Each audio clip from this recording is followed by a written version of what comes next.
வணக்கம் சவுக்கு மீடியா நேயர்களே. இன்று அரசியல் தமிழ்நாட்டில் நடந்த முக்கியமான அரசியல் மற்றும் சமூக நிகழ்வுகளை பற்றி விவாதிக்க இருக்கிறோம். வாருங்கள் சார். வணக்கம் சார். வணக்கம் ஆல்டி. வணக்கம் நிதிஷ். நிகழ்ச்சி தொடங்குறதுக்கு முன்னாடி ஒரு அறிவிப்பு. ஆஃபீஸில் வேக்கன்சி அரைஸ் ஆகிருக்கு. இவனை தூக்கிடலாமா? தூக்கிடலாம் சார். சரி, வீடியோ மீம் கிரியேட்டர்ஸ்க்கு வேக்கன்சி அரைஸ் ஆகிருக்கு. அந்த விருப்பம் உள்ளவர்கள் அந்த அட்வர்டைஸ்மெண்ட்டுக்கு போடக்கூடிய அந்த நம்பரை இப்போ கீழே நம்பர் போடுவோம். அந்த நம்பருக்கு உங்களோட ரெஸ்யூமை அனுப்புனீங்கன்னா வில் கான்டாக்ட் யூ.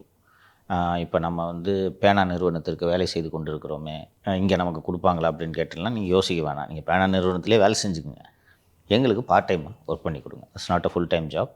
பார்ட் டைமாக யார் விருப்பம் இருக்கோ நல்ல க்ரியேட்டிவ்ஸ் பண்ணுறவங்களுக்கு முன்னுரிமை கொடுக்கப்படும்.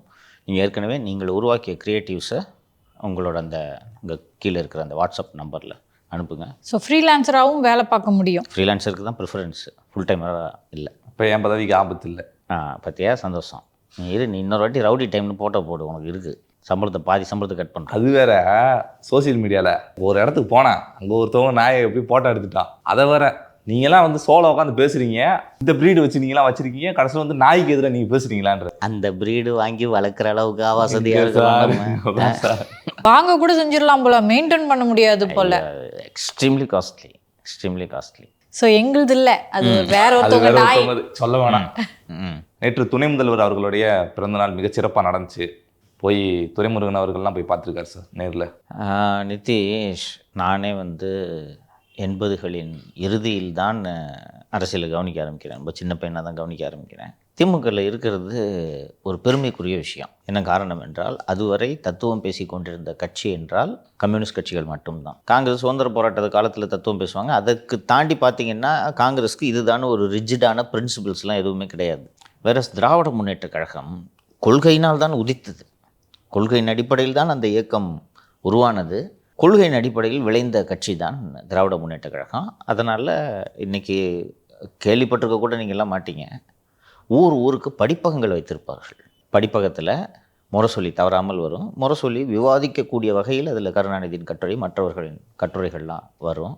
அதை படிச்சுட்டு விவாதம் பண்ணுவாங்க. கிட்டத்தட்ட 13 வருஷம் ஆட்சியில் இல்லாமல் எம்ஜிஆர் ஆட்சி காலத்தில் இருந்ததுனால் இது போன்ற விவாதங்கள் தான் அந்த கட்சியோட வேலையே.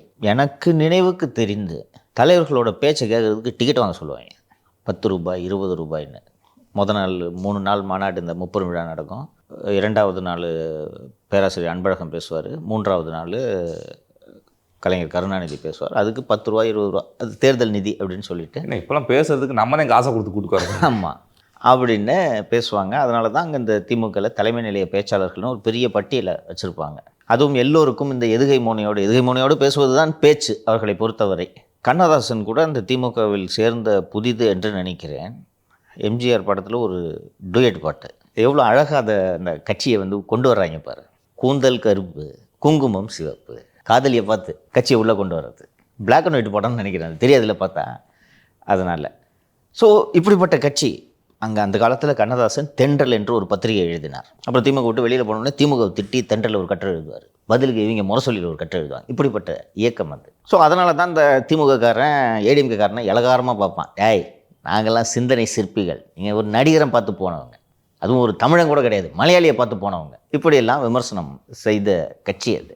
அந்த கட்சியின் ஒரு பொதுச் செயலாளர், அவரோட வயது என்ன, ஸ்டாலினோட மகன்றதுக்காக வீட்டுக்கு போய் இவர் மகனை கூட்டின்னு வீட்டுக்கு போயிட்டு பிள்ளைய பார்த்துங்கன்ட்டு இப்படி ஆசீர்வாதம் வாங்குகிற அளவுக்கு கொத்தடிமைத்தனம் அந்த கட்சியில் அங்கீகாரம் செய்யப்பட்டு விட்டதுன்றதை நினைக்கும் போது எனக்கு அந்த துரைமுருகன் ஃபோட்டோ பார்க்கும்போது உள்ளபடியே நான் வருத்தப்பட்டேன். நான் 2-3 நிகழ்ச்சியில் சொல்லியிருக்கேன், திமுகவுக்கான தேவை முடிந்து விட்டது, அவ்வளோதான் அப்படின்றத சொல்லியிருக்கேன். இதெல்லாம் இண்டிகேஷன். துரைமுருகனோட வயசுக்கு உதயநிதி கோட்டூர்புரத்தில் இருக்க துரைமுருகன் வீட்டுக்கு போய் ஆசீர்வாதம் வாங்கி அண்ணே வாழ்த்துங்கண்ணே என்னன்னு சொல்கிறதானப்போ முறை. யோ வர சொல்லி அந்த பெருசுன்றது இது என்னையா? விஜய் கட்சிக்கு உங்கள் கட்சிக்கு என்ன வித்தியாசம்? அவர் ஒன்றும் கேட்கல. நீங்கள் விஜய் கட்சியை எடுத்துக்கிட்டிங்கன்னா அங்கே விஜய் தான் எல்லாம், ரைட்டா?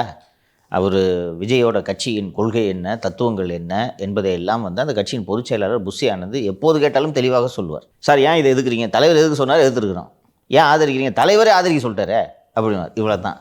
அதுக்கும் எதுக்கும் என்ன வித்தியாசம்? இன்றைக்கி காலமும் மாறிப்போச்சு. முரசொலியில் அது போன்ற விவாதங்களை கிளப்பக்கூடிய கட்டுரைகள் எதுவுமே வருவதில்லை. 2006 திமுக ஆட்சியில் கூட கருணாநிதியோட அந்த உடன்பிறப்புக்கு கடிதங்கள் பல்வேறு விவாதங்களை கிளப்பும். திடீர்னு ஒரு நாள் பார்த்தா கருணாநிதி கவிதை எழுதுவார். அந்த கவிதையில் ரொம்ப கடின தமிழில் இருக்கும். இந்த கவிதையில் நல்லா படித்து பார்த்தோன்னா மாறன்கள் திட்டிருப்பார். இதை கண்டுபிடிச்சி ஜூனியர் விடனில் எழுதுவாங்க, குமுதத்தில் எழுதுவாங்க, ஆங்கில நாளேடுகளில் வரும். Karunanidhi takes a mild dig at his cousins அப்படின்னு வரும். ஒரு வாரம் விவாதிக்கப்பட்டோம். அதை வச்சுக்கிட்டு கவர் ஸ்டோரி வைப்பாங்க வீக்லீஸில், அதோட எதிரொலி அப்படின்ட்டு. எல்லாமே ஆப்சென்ட். நீங்கள் முரசொலியில் எழுதுறதுக்கு ஆள் இல்லை, எழுதினாலும் படிக்கிறதுக்கு ஆள் இல்லை. நேற்று 152 பக்கம் வந்துருந்துச்சு, எடுத்து பாரு. அதை பேப்பர் இன்னும் இருக்குது, எடுத்து பாரு. இவ்வளோ பெருசு இருக்கும் எடுத்தா இல்லையா? ஸோ துரைமுருகன் போனதை பார்க்கும்போது எனக்கு உள்ளபடியே சொல்கிறேன், திமுக விமர்சனப்படுறதுலாம் வேற மனசுக்கு வருத்தமாக இருந்துச்சு. சார் அன்பின் பால் போறாரு, அது அன்பின் பாலா என்னன்றது எல்லாருக்கும் தெரியும், உருட்டாதீங்க நீங்கள். அப்போது துரைமுருகனுக்கு உதயநிதி மேலே அன்பு, உதயநிதிக்கு கட்சியோட பொதுச் செயலாளர் மேலே அன்பு இல்லையா? வர விடலாமா ஃபஸ்ட்டு? நீங்கள் அன்றைக்கி நீங்கள் நேற்று பிஸியாக இருப்பீங்க, பல நிகழ்ச்சிகள் இருக்கும், நான் ஒத்துக்கிறேன். மொதல் நாள் போய் ஆசீர்வாதம் வாங்க, பெரியவர் தானே அவர். அப்போ இதை நீங்கள் என்ஜாய் பண்ணுறீங்க இல்லையா? அது அத்தாரிட்டியை சேலஞ்ச் பண்ணாதாங்க சார்? ஒன்றும் சேலஞ்ச் பண்ணாதுமா, அதுதான் முறை. உங்கள் கட்சிக்கு அதுதான் அடையாளம். பட் எனிவே உதயநிதி பணிவானவர் தான். அப்போ ஏன் இதை அனுமதிக்கிறீங்க? உதயநிதி பணிவானவர் தான், அப்படி தான் அவங்க வளர்த்தாங்க. எல்லோரும் உதயநிதியோட பழகினவங்க கட்சி தலைவர்கள்லாம் வரும்போது உட்கார மாட்டாராம். உட்கார்ப்பான்னு சொன்னால் இல்லை வேண்டாங்க அப்படின்னு வரான். பதவியும் அதிகாரமும் இதை மாற்றுகிறதுன்றேன். அவர் வரேன்னு சொன்னாலும் உதயநிதி இதை அனுமதித்திருக்க கூடாது. நேரு வீட்டுக்கு வந்தப்போவே நீங்கள் தடுத்துருக்கணும். அது சரி, வர்றாங்க வீட்டில் சத்தம் போடாமல், யாருக்கும் தெரியாமல், என்னென்ன நீங்கள் போய் வந்துக்கிட்டு விடுங்கண்ணே அப்படின்னு சொல்லிட்டு பேசிட்டு விட்டுருந்தணும். ஃபோட்டோ எடுத்து டிஐபிஆரில் ரிலீஸ் பண்ணிங்களா நேரு பிறந்த நாளுக்கு? இப்போ தான் நீங்கள் என்ஜாய் பண்ணுறீங்க. இது எதை நோக்கி கட்சி செல்கிறது? நான் என்ன சொல்கிறேன்னா, துரைமுருகனுக்கு தயக்கம் ஏற்படல. எப்போ பார்த்துட்டு வந்துடுவோம்ப்பா, நாளைக்கு உனக்கு சீட்டு கிட்டு கொடுக்காம போயிடுவாங்க, தேர்தல் பொறுப்பாளராக 2 இதுக்கு போட்டிருக்காங்க, ஏதாவது பண்ணேன்னா அந்த அணைக்கட்டு நந்தகுமார் தூக்கிடுவான்ப்பா எல்லாத்தையும். அப்போது ஒரு நடிகரின் பின்னால் சென்ற கட்சிக்கும் உங்களுக்கும் என்ன வேறுபாடு? ஸோ திமுகவோட இந்த வீழ்ச்சி எனக்கு உள்ளபடியே வருத்தம் அளிக்கிறது. பட் ஒன்றும் பண்ண முடியாது. உங்களுக்கான தேவை முடிந்து போன பிறகு எப்படி அந்த இயக்கம் நிற்கும்? நான் ஒரு மூத்த அதிகாரிகள் சிலரிடம், உளவுத்துறையில் பணியாற்றிய அதிகாரிகள் சிலரிடம் விவாதித்து கொண்டிருந்த போது அவர்கள் சொன்னார்கள், அன்றைக்கி திமுகவுக்கான தேவை இருந்தது. அரசு அலுவலகங்களில் முக்கிய பணிகளில் 75% பிராமணர்கள் மற்றும் உயர்சாதி இந்துக்கள் மட்டுமே இருந்தார்கள்.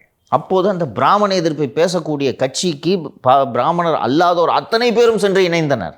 இன்றைக்கி அப்படி இருக்கா? நீங்கள் தான் டாமினேட் பண்ணுறீங்க, நீங்கள் தான் ஜாதியை ப்ராக்டிஸ் பண்ணுறீங்க. அண்ட் மாநில சுயாட்சி என்று தான் இந்த கட்சி தொடங்கியது. நீங்கள் மாநில சுயாட்சி பேசினா மண்டை மேலே போடுவாங்க. தனிநாடு கேட்டு தானே நீங்கள் தொடங்குனீங்க. திமுக தொடங்கினது எதுக்கு தெரியுமா உனக்கு? எதுக்கு தொடங்கினது? தனி தமிழ்நாடு வேணும்னு சொல்லிட்டு. திராவிட நாடு அடைந்தால் திராவிட நாடு, இல்லையே சுடுகாடு. அதுக்கப்புறம் தான் வந்துட்டு மக்களோட மனநிலை புரிஞ்சுட்டு தமிழ்நாடு மாற்றிட்டு. அப்படிலாம் இல்லை. அப்புறம் சீனாவோடு போர் வருகிறது. இதுபோல் பிரிவினைவாதம் பேசும் அத்தனை கட்சிகளையும் தடை செய்யப்படும் என்று மத்திய அரசு முடிவெடுத்தது. எமர்ஜென்சி பீரியடில் தான் நினைக்கிறேன். எமர்ஜென்சி பீரியடில் இந்த மாதிரி பிராந்திய கட்சிகளை எல்லாம் இந்திரா காந்தி தடை செய்ய போகிறார் என்று தகவல் வந்ததும் எம்ஜிஆர் அதிமுக தானே தடை செய்வீங்க, ஆல் இண்டியா ஏடிஎம்கேன்னு மாற்றினார். இப்போ ஆல் இண்டியான்னு சொன்னால் நீங்கள் நம்ப மாட்டீங்களே, எப்படி நீ ஆல் இண்டியான்னு சொல்கிறேன்னு சொன்னோடனே கேரளாவில் 2 சீட்டு போடுறது, ஆந்திராவில் 2 சீட்டு போடுறது. ஸோ இதோட தேவை முடிஞ்சிருச்சு. அன்னைக்கு இந்த தனிநாடுக்கான கோரிக்கைக்கான தேவை இருந்தது, பிறகு மாநில உரிமைக்கான தேவை இருந்தது. அப்போது இந்தி மொழி திணிக்கப்பட்டது. இன்றைக்கி ChatGPT வந்த பிறகு மொழியே ஒரு இஷ்யூ இல்லை. அப்போ என்னான்னு பேசி அடுத்த தலைமுறைக்கு கொண்டு போவோம். வாங்கிட்ட நான் திமுகவில் என்ன கொள்கை சொன்னால் நீ வருவ, கட்சியில் சேருவ, சொல்லு, என்னன்னு சொல்லி கன்வின்ஸ் பண்ணுறது? ஃபஸ்ட் நீ சொல்கிறதே புரியாது. What you say is a fact sir. தங்கிலீஷில் சொல்லுங்க சார் நீ இல்லையா? அண்ட் இன்னைக்கு விளம்பரங்கள்லேயே தங்கிலீஷ் வாக்கியங்கள் வருது, பார்க்குறீங்களா? சொன்னால் நம்ப மாட்டேன் நிதிஷ். மறைமலை அடிகள் அவர்கள் தலைமையில் தனித்தமிழ் இயக்கம் என்று இருந்தது. ஸ்ரீபெரும்புதூர், இது தமிழா? தெரில எனக்கு. தெரியல. ஸ்ரீபெரும்புதூர் அப்படின்றது தமிழ் வேடா அப்படின்றது எனக்கு தெரில. ஸ்ரீ தமிழ் எழுத்து இல்லை, திருப்பெரும்புதூர். ஸோ இது போல் வடமொழி யூஸ் பண்ணக்கூடாது. இந்த வடமொழி சொற்களை கலக்காமல் பேசுவது எழுதுவது என்று அந்த காலத்தில் தனித்தமிழ் இயக்கம்னு ஒரு இயக்கம் இருந்தது. இன்னைக்கு சிரிப்பா, இந்த பார் தெரியவே இல்லை உனக்கு ஸ்ரீபெரும்புதூர்னா அதில் என்ன சார் இருக்குன்னு கேட்குறேன் நீ. இல்லை அதெல்லாம் யாரும் உட்காந்து ஆராய்ச்சிக்கிருக்கேன் நான் பார். அப்போ என்ன சொல்லி திமுக அடுத்த கட்டத்தை கொண்டு போவேன்? அதோட நீட்சி தான் துரைமுருகன் அங்கே போனதுலான்ட்டு நான் பார்க்குறேன். இல்லை சார், அப்போ அது சேகர் பாபு அவர்கள்லாம் வந்துட்டு காலில் விழுந்து கும்பிட்றாரு. அவரெல்லாம் எடுபடிக்காகவே இருக்குது. அவர் சேகர் பாபு இந்த காலில் விழுறது இந்த வேலையெல்லாம் பார்த்துட்டு இவ்வளோ சம்பாதிக்கிறாரு, 30% அடிக்கிறார். அதனால் கூச்சநாச்சம் இல்லாமல் சேகர் பாபு செய்வார். அவருக்கு காரணம் இருக்குது. துரைமுருகன் அடிக்கிறாரு, but you are the bloody general secretary of a party man. Sir அதே போன்று கமல் அவர்களும் போயிருந்தாரே சார் நேரில் போய். கமல் எதுக்கு போகிறார் சொல்லு? சரி, இவர் பிள்ளையோட சேஃப்டியை என்ஷூர் பண்ணணும். கமல் ஒரு கட்சியின் தலைவர் இல்லையா? நீங்கள் அவரு கட்சி கூட கிடையாது, அவருக்கு சீட்டு வேணும். இந்த எலெக்ஷனுக்கு துரைமுருகனுக்கு சீட்டு வேணும். பொதுச் செயலாளர் பதவியிலேருந்து மாத்திரதா பேசிக்கிட்டு இருக்காங்க. அதை பதவியை தக்க வைக்கணும் போகிறார். கமல் எதுக்கு போனார்? வர சட்டமன்ற எலெக்ஷனில் 2 சீட்டு கேட்கலாம். உதயசூரியன் சின்னத்தில் நிற்க வச்சுருவாங்க. இன்னொன்று அருணாச்சலத்தையும் மௌரியாவையும் எம்எல்ஏ ஆக்கிறதுனால கமலுக்கு என்ன இருந்துச்சு? வேற அதான் அவரோட ப்ரொடக்ஷன்ல ரஜினிகாந்தை வச்சு படம் எடுக்கிறாங்கன்னு சொன்னீங்க. அதான் ரீசன். என்னதான் அரசியலுக்கு போய் இப்படி அப்படின்னு புரியாமல் உருட்டுனாலும் கமலின் மனது சினிமாவில் இருக்கிறது எப்போதும் சினிமாவில் தான் இருக்கும். ரஜினியை வச்சு படம் படணும்னா பட்ஜெட் எவ்வளோ ஆகும் சொல்லு? ஒரு 150 கோடி. 150 கோடி ஒரு சம்பளம். மீதி 300 கோடியா? மீதி மினிமம் 300 கோடி. இன்னொன்று, இன்னைக்கு கருப்பு பணத்தை போட்டு பெரும்பாலும் டிரான்சாக்ஷன் நடக்கிறது இல்லை. 300 கோடி வந்து இன்னைக்கு பேங்க்லேருந்து எடுத்து இன்வெஸ்ட் பண்ணுறதுக்கு யார் தயாராக இருக்கா? எந்த நிறுவனம் தயாராக இருக்குது? பேங்க் ஆஃப் பரோடா லோன் கொடுப்பாங்களா? சிட்டி பேங்க் லோன் கொடுக்குமா? தமிழ்நாடு மெர்கன்டைல் பேங்க்கு லோன் கொடுக்குமா? யார் ஃபினான்ஸ் பண்ணுவா? சிவப்பு பூதம். அதுக்கு என்ன பண்ணணும்? என் அன்பு தம்பி அன்பு இளவல்னு போகணும். புரியுதா? எனக்கு இதை உதயநிதியும் புரிஞ்சுக்கணும் எதுக்கு இவங்க வர்றாங்கன்ட்டு. உண்மையிலே நம்ம பிறந்த நாளுக்காக வாழ்த்து தெரிவிக்கலாம், யாரும் வரல. இதை புரிஞ்சுக்கணும். கமலெல்லாம் உண்மையான காரணம் சினிமா தான். என்ன ஒரு அருணாச்சலத்தையும் ஸ்நேகனையும் எம்எல்ஏ ஆகிறதுக்காகத்தான் போனார்னு நினைக்கிறேன் நீ? அவருக்கு சினிமா சுற்றி என்ன தான் அரசியல்னு உருட்டுனாலும் அவர் மனசு மீண்டும் மீண்டும் சினிமாவில் இருக்குது. ரஜினியை இவர் ப்ரொடியூஸ் பண்ணி ஒரு படம் வாய்ப்பில்லை, ஒருவேளை ஹிட் ஆகிடுச்சுன்னா விக்ரம் 2 மாதிரி சம்பாரிச்சிச்சுன்னா, அதனால் அதுக்கு தான். இப்போ இன்னொன்று டேரக்டரும் பிடிச்சிட்டு போயிட்டார். யார் டேரக்டரு? சுந்தர்சி. நான் வரல பஸ்ஸு ஆள் விடுங்க பஸ்ஸுன்ட்டு கிளம்பிட்டார்.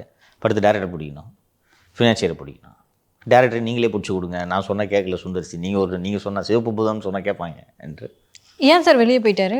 அது சில வியாபார சிக்கல். ஃபஸ்ட் காப்பி பேசிஸில் கேட்குறாங்க. ஃபஸ்ட் காப்பி பேசிஸில் என்னென்னா, நீங்கள் என்கிட்ட 10 கோடி ரூபாய் கொடுத்துருவீங்க, நான் உங்களுக்கு படத்தை எடுத்து கொடுத்துடணும், அவ்வளோதான்.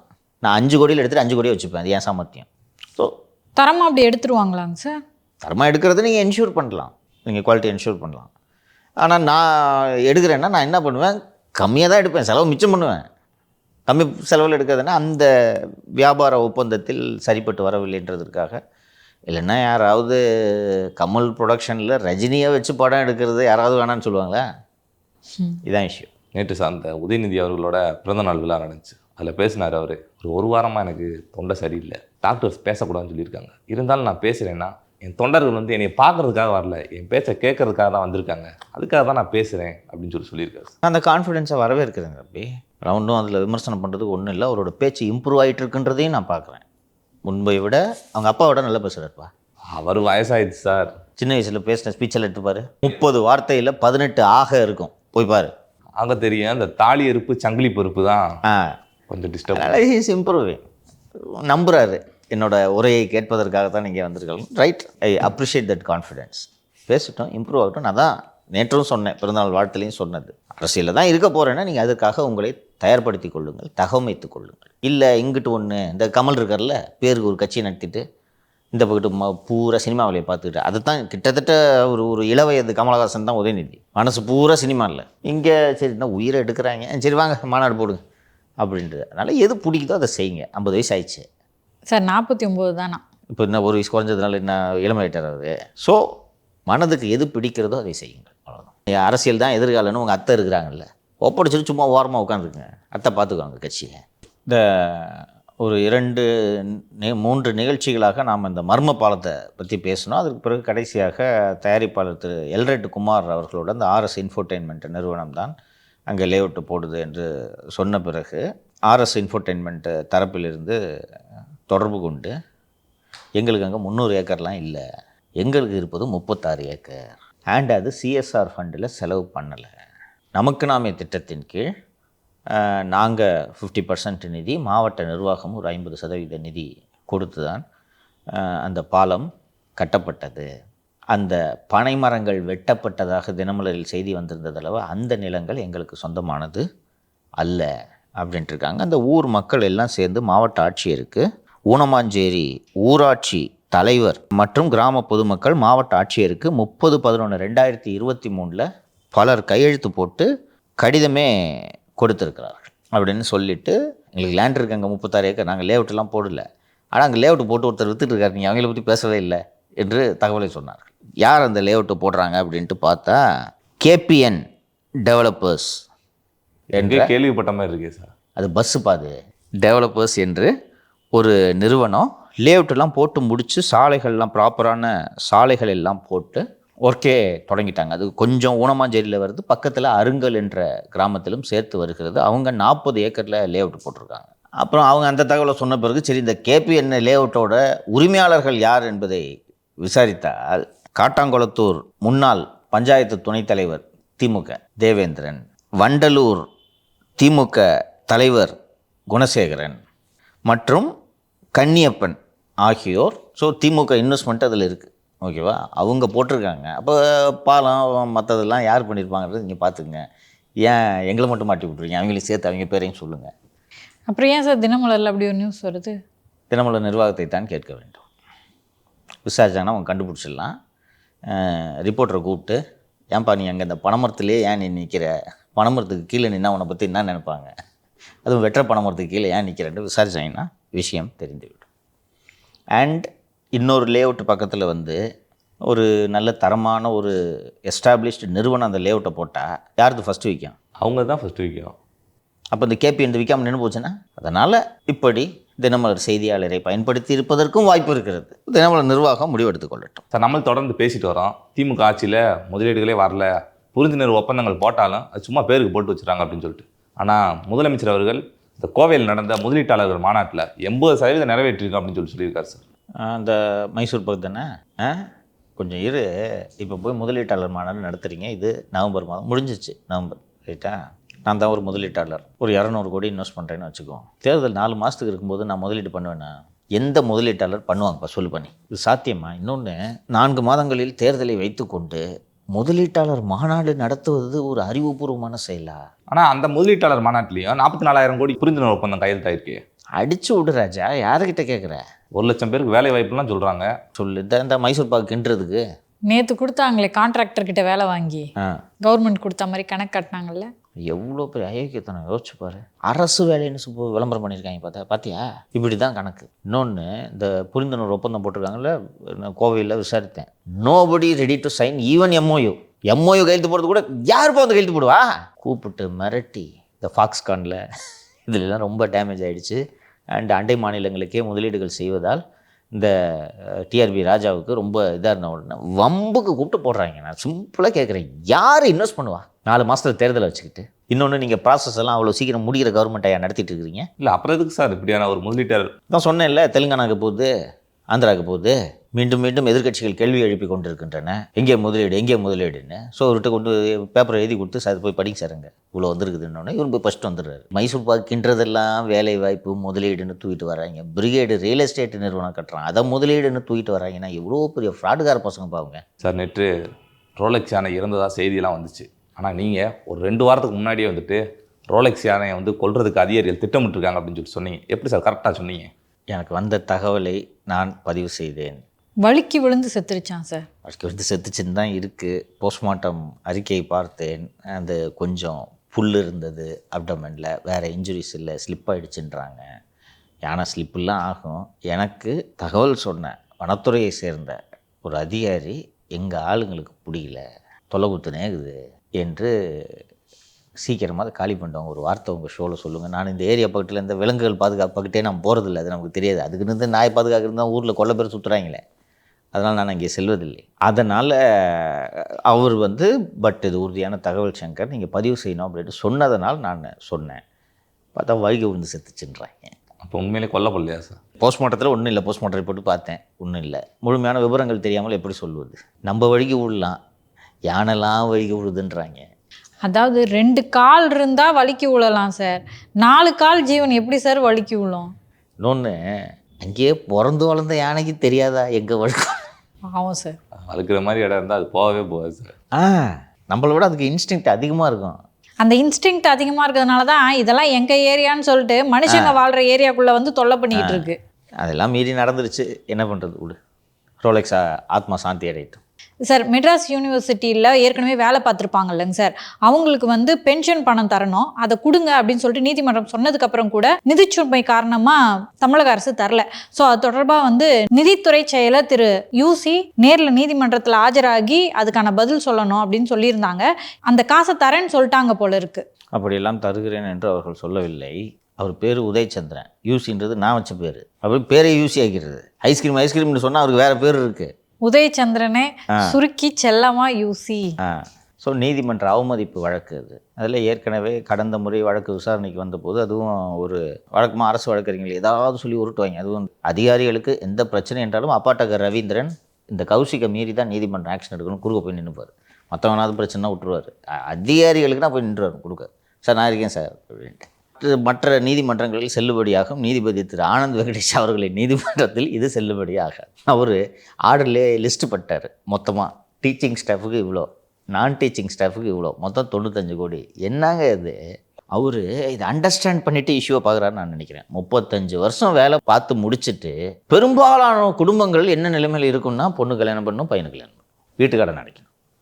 அந்த பணம் வந்துடும், இந்தந்த வேலைகளை செய்து முடிக்கணும்னு கணக்கு பண்ணிகிட்டே தானே சார் வாழ்ந்துருப்பாங்க. நீங்கள் உங்களுக்கு என்னைக்கு 60 வயசு ஆகுதுன்னு தெரியாது உங்களுக்கு.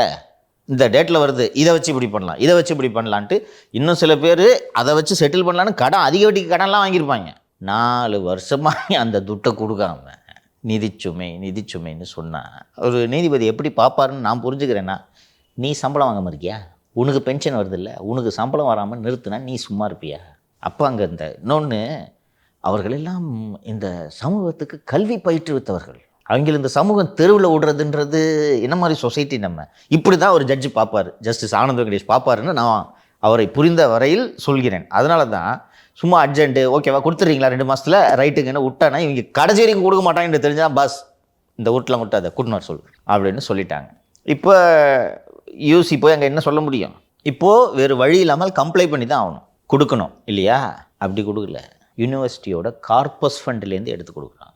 கார்பஸ் ஃபண்டுனா என்னென்னா, ஒவ்வொரு பல்கலைக்கழகத்துக்கும் ஒரு கார்பஸ் தொகுப்பு நிதி இருக்கும். அது பல்கலைக்கழகமே மூடப்படக்கூடிய ஒரு சூழ்நிலை ஏற்பட்டால் அந்த நேரத்தில் எடுத்து செலவிடுவதற்காக, பல்கலைக்கழகத்தை மேம்படுத்துவதற்காக இருக்கக்கூடிய நிதி தான் கார்பஸ் ஃபண்ட், எமர்ஜென்சி ஃபண்ட். அந்த ஃபண்டுக்கு பெரும் புரவலர்கள்லாம் நிதி அளிப்பார்கள். நான் இப்போ இந்த யூனிவர்சிட்டியில் படித்தேன், நான் வெளிநாட்டில் போய் நல்லா சம்பாதிக்கிறேன், நான் படித்த யூனிவர்சிட்டி நல்லா இருக்கணும்னு சொல்லிட்டு அந்த யூனிவர்சிட்டிக்கு நான் தாங்க ஒரு 10 கோடி ரூபாய் தரேன்னு சொல்லிட்டு இது போல் கொடுப்பார்கள். அந்த ஃபண்டை you are not suppose to touch. இன்றைக்கி செனட் மீட்டிங் வச்சுருக்காங்க. அந்த செனட்டு என்பது அந்த பல்கலைக்கழகத்தை நிர்வாகம் செய்யக்கூடியது. அந்த செனட்டு சேர்ந்து பாவங்க அவர் யோசிப்பாங்க நினைக்கிறாரு, இதை எடுத்து செலவு பண்ணலான்னு இன்றைக்கி முடிவெடுக்க இருக்கிறார்கள். இது மிக மிக தவறு. இதில் நாம் கூடுதலாக கவனிக்க வேண்டிய இன்னொரு விஷயம் என்னவென்றால், கார்பஸ் ஃபண்டை எடுத்து செலவு பண்ணலாம், கவர்மெண்ட்லேருந்து இந்த ஓய்வூதிய பலன்களை கொடுக்கக்கூட உங்களிடம் நிதி இல்லை. இந்த லட்சணத்தில் தான் 5000 கொடுக்க வேண்டும். அதே தான். எப்போ தெரியுதா ஃபினான்ஷியல் சுச்சுவேஷனை? உங்கள்கிட்டலாம் கவர்மெண்ட்டை கொடுத்தா இப்படி தான் நிர்வாகம் பண்ணுவீங்க. இதோடு சேர்த்து இன்னொரு பல்கலைக்கழகத்தை பற்றி பேச வேண்டும்.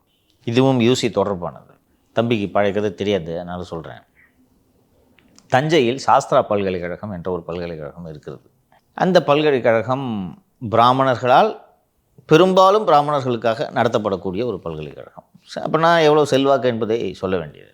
ஸோ அந்த பல்கலைக்கழகம் என்ன பண்ணுது, ஒரு 10 ஏக்கர் வச்சுருக்காங்கன்னு வச்சுக்கேன், பக்கத்தில் ஒரு 3 ஏக்கர் இருக்குது, சேர்த்து கட்டியா வேலி போடியா, கவர்மெண்ட் லேண்டு போடியா வேலி கட்டு, ஹாஸ்டல் கட்டு அப்படின்ட்டு இதெல்லாம் கட்டி முடிச்சிடுறாங்க. முடித்த உடனே ஒரு கட்டத்தில் அரசு அதிகாரிகள், என்ன இது நம்ம லேண்டு மாதிரி இருக்கே என்று போயோ என்ன இங்கே வந்து கட்டி வச்சுருக்கீங்க என்று சொல்லும்போது, நாங்கள் எப்பேற்பட்ட உயர்கல்வியை தர்றோம், நீ எங்ககிட்ட வந்து ஆக்கிரமிப்பு பிறப்புன்னு சொல்கிறியா அப்படின்ட்டு பிரச்சனையாவது நோட்டீஸ் கொடுக்குறாங்க. நோட்டீஸ் கொடுத்தோன்னு கோர்ட்டில் கேஸ் போட்டுப்பா.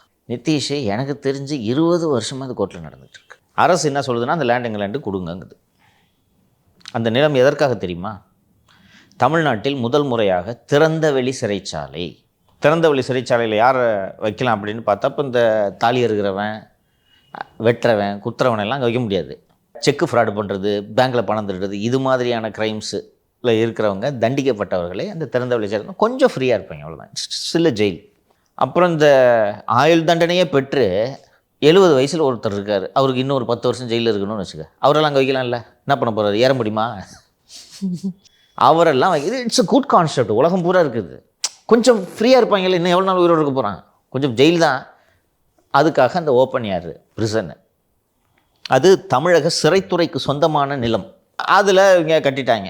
இவங்க என்ன சொல்கிறாங்க, இது கவர்மெண்ட் அதை திருப்பி கொடுன்னு கேட்டோன்னே, அங்கே நாங்கள் ஹாஸ்டல் கட்டிட்டோம், அதுக்கு பதிலாக எங்களுக்கு புதுக்கோட்டையில் லேண்ட் இருக்குது, அதை எடுத்துக்கோங்க என்று சொன்னதும் அரசு என்ன சொல்லுது, ஏய் எங்கள் லேண்டு இங்கே இருக்குது, நீ போடா புதுக்கோட்டைக்கு, அதெல்லாம் ஒத்துக்க முடியாது அப்படின்னோடனே, சரிங்க நாங்கள் அந்த காஸ்ட்டை இங்கே கொடுத்துட்றோம் அப்படின்னு சொல்கிறாங்க. அப்போ வந்து கவர்மெண்ட்டு ஒத்துக்கல. அப்புறம் உயர்நீதிமன்றத்தில் பல வழக்குகள். அதற்கு பிறகு உச்சநீதிமன்றம் போகிறது. உச்சநீதிமன்றத்தில் நீதிபதி பானுமதி அவர்கள் அமர்வில் தான் வருகிறது என்று நினைக்கிறேன். ஒரு வரியில் டிஸ்மிஸ் பண்ணாங்க. இங்கே மெட்ராஸில் என்ன நடந்துச்சுன்னா 2 டிவிஷன் பெஞ்சில் 2 நீதிபதிகள் இருவேறு கருத்தை தெரிவித்தார்கள். ஒருத்தர் வந்து தான் சொல்கிறாங்களே வாங்கிக்கிங்க புதுக்கோட்டையில் இடத்த அப்படின்னாங்க. இன்னொருத்தர் அதெல்லாம் தப்புங்க கொடுக்கக்கூடாதுன்னு 3rd ஜட்ஜுக்கு போகுது. Justice CV Karthikeyan. அவர் லேண்டை இவங்க கவர்மெண்ட் எடுக்கணுன்றதோட இல்லாமல் 30 வருஷமாக காசு கொடுக்காம இவங்க அந்த லேண்டை யூஸ் பண்ணது துட்டை சேர்த்து பிடிங்க, அப்புறம் அந்த ஹாஸ்டலை இடிக்கிறதுக்கு உண்டான கட்டணத்தையும் இவங்ககிட்டே பிடிங்க என்கிறார். அப்போ தான் நீதிமன்றத்தில் சாஸ்திரா எடுத்து வைக்கக்கூடிய வாதம் என்னென்னா, இந்த லேண்டை எங்களுக்கு எம்ஜிஆர் கொடுத்தாரு. சரியா, எங்கேயா டாக்குமெண்ட் காரணம் வாயில் சொன்னார், எடுத்துக்கோங்க. இது கோர்ட்டில் ஆர்கியூ பண்ணாங்கப்பா ஜட்ஜ்மெண்ட். இந்த பிரசாத் ஸ்டுடியோ லேப்ல இளையராஜா கேட்டாங்களே. அதற்கு பிறகு அப்போது ஆளுநராக திரு பன்வாரிலால் புரோஹித் இருக்கிறார். அங்கே அந்த பிராமணர் செல்வாக்கு மிகுந்த ஒரு நிறுவனம் இல்லையா, அவரை வந்து கூட்டின்னு போகிறாங்க அந்த யூனிவர்சிட்டி கூட்டின்னு போனோன்னா அவர் போய் எல்லாம் சுற்றி பார்த்துட்டு அவர் வந்து முதலமைச்சருக்கு கடிதம் எழுதுகிறார். இந்த மாதிரி நான் போனேன், இந்த கல்லூரியெல்லாம் சுற்றி பார்த்தேன், இந்த பல்கலைக்கழகம் ஒரு புனிதமான பணியை செய்து கொண்டு இருக்குது, அதுக்கு என்ன யாப்போவா, அதான் அவங்க வந்து புதுக்கோட்டையில் லேண்டு தரேன்றாங்கல்ல, அதை எடுத்துக்கிட்டு இதை விட்டுருங்க என்று அவர் கடிதம் எழுதுகிறார். அப்போது தலைமைச் செயலாளர் கிரிஜா வைத்தியநாதன் அவங்க வந்து, சார் கைதிங்க தானே சார், ஏன் புதுக்கோட்டையில் இருக்க மாட்டாங்களா, தஞ்சாவூர்லேயே தான் இருப்பாங்களா, கொடுங்க சார் இந்த லேண்டை. கவர்னர் எழுதியிருக்கார் பாருங்க. அப்போல்லாம் மிரட்டுறாங்க எடப்பாடியை, புரியுதா? ஏன்னா ஒரு மத்திய அரசு தயவில் இருக்கார்ல, அவரும் புதுசு. எடப்பாடி, அம்மா கைதிங்க நிலமா வேண்டாம்மா அப்படின்ட்டாரு. சார் கைதி அங்கே இருக்க மாட்டாங்களா சார், கவர்னர் எழுதியிருக்கார் பாருங்க சார், நீங்கள் இதெல்லாம் முடியாதுன்னு சொன்னீங்கன்னா அப்புறம் கவர்னர் கோச்சு பாரு, உங்கள் ஆட்சிக்கு சிக்கல் வரும் சார். எப்படி உருட்டு. சிறைத்துறை அமைச்சராக திரு சிவி சண்முகம் பிறந்தார். அண்ணே ஆட்சியே போனாலும் பரவாயில்ல, கொடுக்கூடாது லேண்டை, க்ளீனாக இது சிறைத்துறைக்கு சொந்தமான நிலம், இதில் ஒரு இன்ச்சை கொடுக்க முடியாது என்று அவர் கோப்பில் எழுதினோன்னா முதலமைச்சராக எடப்பாடி பழனிசாமி இது கவர்மெண்ட் லேண்டு எட்ட காலி பண்ணுறா அப்படின்ட்டு சொல்லிட்டாங்க. நீங்கள் தான் பிராமண எதிர்ப்பில் தீவிரமாக இருக்கிறவங்க தானே, நீங்கள் கீழ்ச்சி வெட்டி முடிச்சிடுறேன்னு சொல்கிறீங்கல்ல.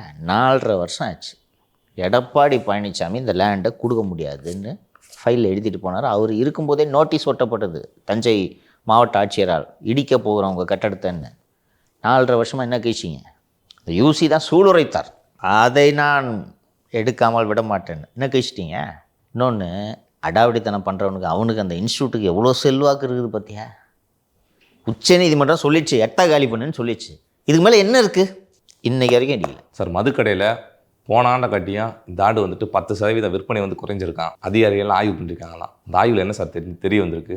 விற்பனை குறைதான், 10 ரூபா வாங்கக்கூடாதுன்னு சொல்கிறதுனால ஊழியர்கள் விற்பனையில் முனைப்பு காட்டுவதில்லை அப்படின்னு ஒரு தகவல் டாஸ்மாக் நிர்வாகத்திற்கு வந்திருப்பதால் விற்பனையை அதிகப்படுத்த தீவிரப்படுத்த ஆய்வு கூட்டங்களை நடத்தி கொண்டிருக்கிறார்கள். இதில் 2-3 விஷயங்களை பார்க்க வேண்டும். ஒன்று, 10 ரூபா கொடுக்க மாட்டேன்னு சொல்கிறேன்றதுனால டாஸ்மாக் கடையில் இருக்க அந்த ஊழியர் வந்து விற்க மாட்டேன்னு சொல்கிறதுக்கு வாய்ப்பு இருக்காப்பா? இல்லை சார். நானே போகிறேன், யோ என்ன 160 ரூபா தான் போட்டிருக்கு, நீ என்ன 170 ரூபா கேட்குறேன்னு, இல்லை 10 ரூபா எக்ஸ்ட்ரா கொடு அப்படின்னு கேட்குறேன். யோ கொடுக்க முடியாதுன்னு சொன்னால் இப்போ இந்த ஊழியர் தகராறு பண்ணுற நிலைமையெல்லாம் இங்கே இல்லை, கொடுக்குறவன்ட்டு வாங்கிப்பாங்க. எவனா தகராறு பண்ண அப்படி தானேப்பா, தகராறு பண்ணால் நான் போப்பா நீ முதல்ல இடத்த காலி பண்ணுப்பா, மீதி இருக்கவன்ட்டெல்லாம் கெடுத்து விட்றாதப்பா, அவனும் அப்புறம் 10 ரூபா கொடுக்க மாட்டேன்னு சொல்கிறான்ற அந்த நிலைமையில தான் இருக்கிறாங்க. இன்னொன்று, கொடுக்க மாட்டேன் விற்க மாட்டேன்னு எப்படி சொல்ல முடியும்? கஸ்டமர்ஸ் வந்து கேட்கும்போது அவங்க கொடுத்து தானே சார் ஆகணும்.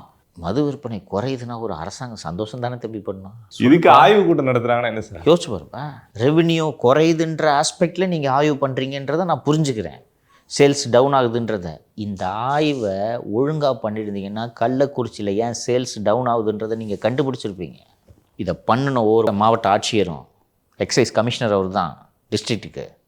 விழுப்புரத்தில் இவ்வளோ விற்கிது, இங்கே ஏன் இவ்வளோ கம்மியாக விற்கிது, கடலூரில் இவ்வளோ விற்கிது, இங்கே ஏன் கம்மியாக விற்கிது. கடலூர் விழுப்புரம் மாவட்டங்களில் இருக்கக்கூடிய நிர்வாகிகள் என்ன செய்ய வேண்டும் என்றால், விற்பனை குறைஞ்சா ரொம்ப அலர்ட்டாக இருக்கணும். என்னென்னா பாண்டிச்சேரி சரக்கு உள்ளே வந்துன்னு இருக்கும், பாண்டிச்சேரி சரக்கு தரமாகவும் இருக்கும், கொஞ்சம் மலிவாக இருக்கும். என்னப்பா கொஞ்சம் தானப்பா மலிவு, ரொம்ப அதிகமாக? பாதி சார், பாதியில் இருக்கா? ஆமாம், 70%, 30% கம்மியாக இருக்குது. ஸோ அதை செக் பண்ணணும். அப்போது கள்ளக்குறிச்சியில் ஏன் சேல்ஸ் ட்ராப் ஆகுதுன்னா, 20 ரூபாய்க்கு ஒரு பாக்கெட் கிடைக்குது, குடிச்சிட்டு போகிறான்னா நீங்கள் நடவடிக்கை எடுத்துட்டீங்கன்னா இவ்வளோ பேர் செத்துருக்க மாட்டான்ல. அங்கே வாழ்கிறதெல்லாம் காந்தியோட பேரன்கள் அப்படின்னு நினச்சிக்கிட்டாங்க போல். உங்கள் கட்சியோட அமைச்சர் சொல்கிறாரு 50% ரெவென்யூ லீக்கேஜ்னு சொன்னார். நீங்கள் அதை சரி பண்ணியிருந்தீங்கன்னா இந்த கடனில் ஒரு 30% குறைச்சிருந்துருக்கு, பொங்கலுக்கு காசு கொடுத்துருக்கலாம். இப்போது இதை வந்து நீங்கள் இந்த மாதிரி சேல்ஸு குறையுதுன்ட்டு ஆய்வு பண்ணி என்ன பண்ண போகிறீங்க? ஓ வேகமாக வாங்க 150 ரூபா கோட்டு 150 ரூபா கோட்டு விற்க சொல்ல போகிறீங்களா அவங்கள? எப்படி அதிகப்படுத்துவீங்க?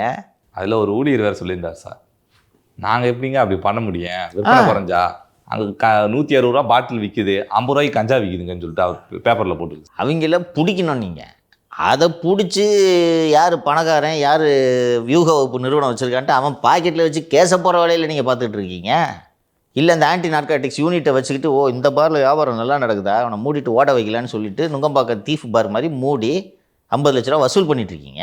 அதெல்லாம் முடிச்சுக்கிட்டு பேரே இல்லாத ஒரு பாரை திறக்கிறீங்க. போனி அதுக்கு எங்கே சார் நோ நேம் போகலாம் ஒரு நாள் வா ஜாலியாக இருக்கும். உள்ளே விட மாட்டாங்க. ஏன் விட மாட்டாங்க? அது எப்படி விட மாட்டேன்னு சொல்லுவேன்? எப்படி கடை விரிப்பேன்னு தெரியல உனக்கு? ஏன் விட மாட்டேன்? என்ன எனக்கு 21 வயசுக்கு கம்மியாக இருக்கா? உளவுத்துறை அலர்ட் பண்ணிடும். விட மாட்டேன்னு சொல்லி தான் பாரு. இதுக்காகவே ட்ரை பண்ணலாம் சார். போகலாம். You see it's a resto bar. Food also will be good. போகலாம். போய் சைடிஸ் சாப்பிட்டு வருவான். ஃபுட்டு நல்லா இருக்கும். ஏன் போகக்கூடாது?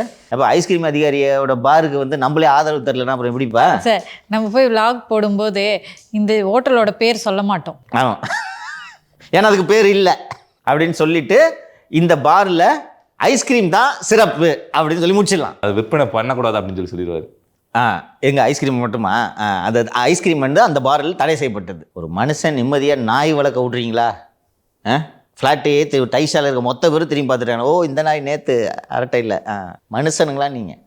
ஓ சார் இந்த ரோட் ஷோ தொடர்பாக வந்துட்டு வழிகாட்டு நெறிமுறைகளை தமிழ்நாடு அரசு வகுக்க சொல்லி நீதிமன்றம் சொல்லியிருந்தாங்க. அது தொடர்பான வழக்கு நேற்று வந்திருக்கும் போல அது நீதிபதிகள் கருத்து தெரிவிச்சிருக்காங்க. நீங்கள் கொண்டு வந்திருக்க அந்த ஒவ்வொரு வழிகாட்டு நெறிமுறையும் வந்துட்டு நீதிமன்றத்துக்கு வந்து நாட வேண்டிய சூழ்நிலையில் உருவாக்கி வச்சிருக்கீங்க அப்படின்னு சொல்லிட்டு கருத்து தெரிவிச்சிருக்காங்க சார். அது சிம்பிளாக என்ன சொல்கிறாங்கன்னா ஒரு கூட்டம் நடத்தக்கூடாதுன்றது மாதிரி நீங்கள் இதை போட்டிருக்கிறீங்க. பிடிச்சிட்டாங்க அவங்க ஜட்ஜஸ் வந்து ரொம்ப கரெக்டாக எதுக்கு இந்த வேலையை பார்த்துருக்காங்க. அதாவது ஒரு கூட்டம் நடத்தக்கூடாது.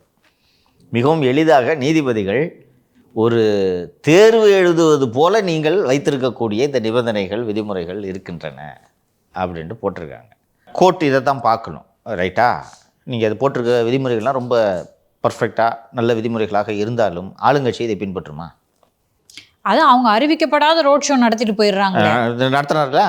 ஸோ ஆளுங்கட்சி இதை பின்பற்றுமா? அப்போ எதிர்க்கட்சிகளுக்கு ஒரு அளவுகோல். எதிர்க்கட்சிகள் இதை முழுமையாக பின்பற்ற வேண்டும். அப்போது டெமோக்ரஸியில் ஈக்குவாலிட்டி பாதிக்கப்படுது இல்லையா? ஸோ கோர்ட்ஸ் அதை வே பண்ணுவாங்க. அண்ட் நீதிமன்றங்களும் இது தொடர்பான முடிவை விரைவாக எடுக்க வேண்டும். பல கட்சிகளின் பிரச்சாரம் இதனால் தடைபடுகிறது. இதனால் உங்கள் ஸ்டேட்டே வேண்டாம் போங்கடான்ட்டு பக்கத்து ஸ்டேட்டுக்கு போகிற கட்சியெலாம் இருக்குது. அதனால் நீதிமன்றங்களை இதை யூஸ் பண்ணி யாருமே பிரச்சாரம் பண்ணக்கூடாதுன்னு வேலையை பார்த்து விட்டாங்கல்ல. யோசிச்சு பாரு.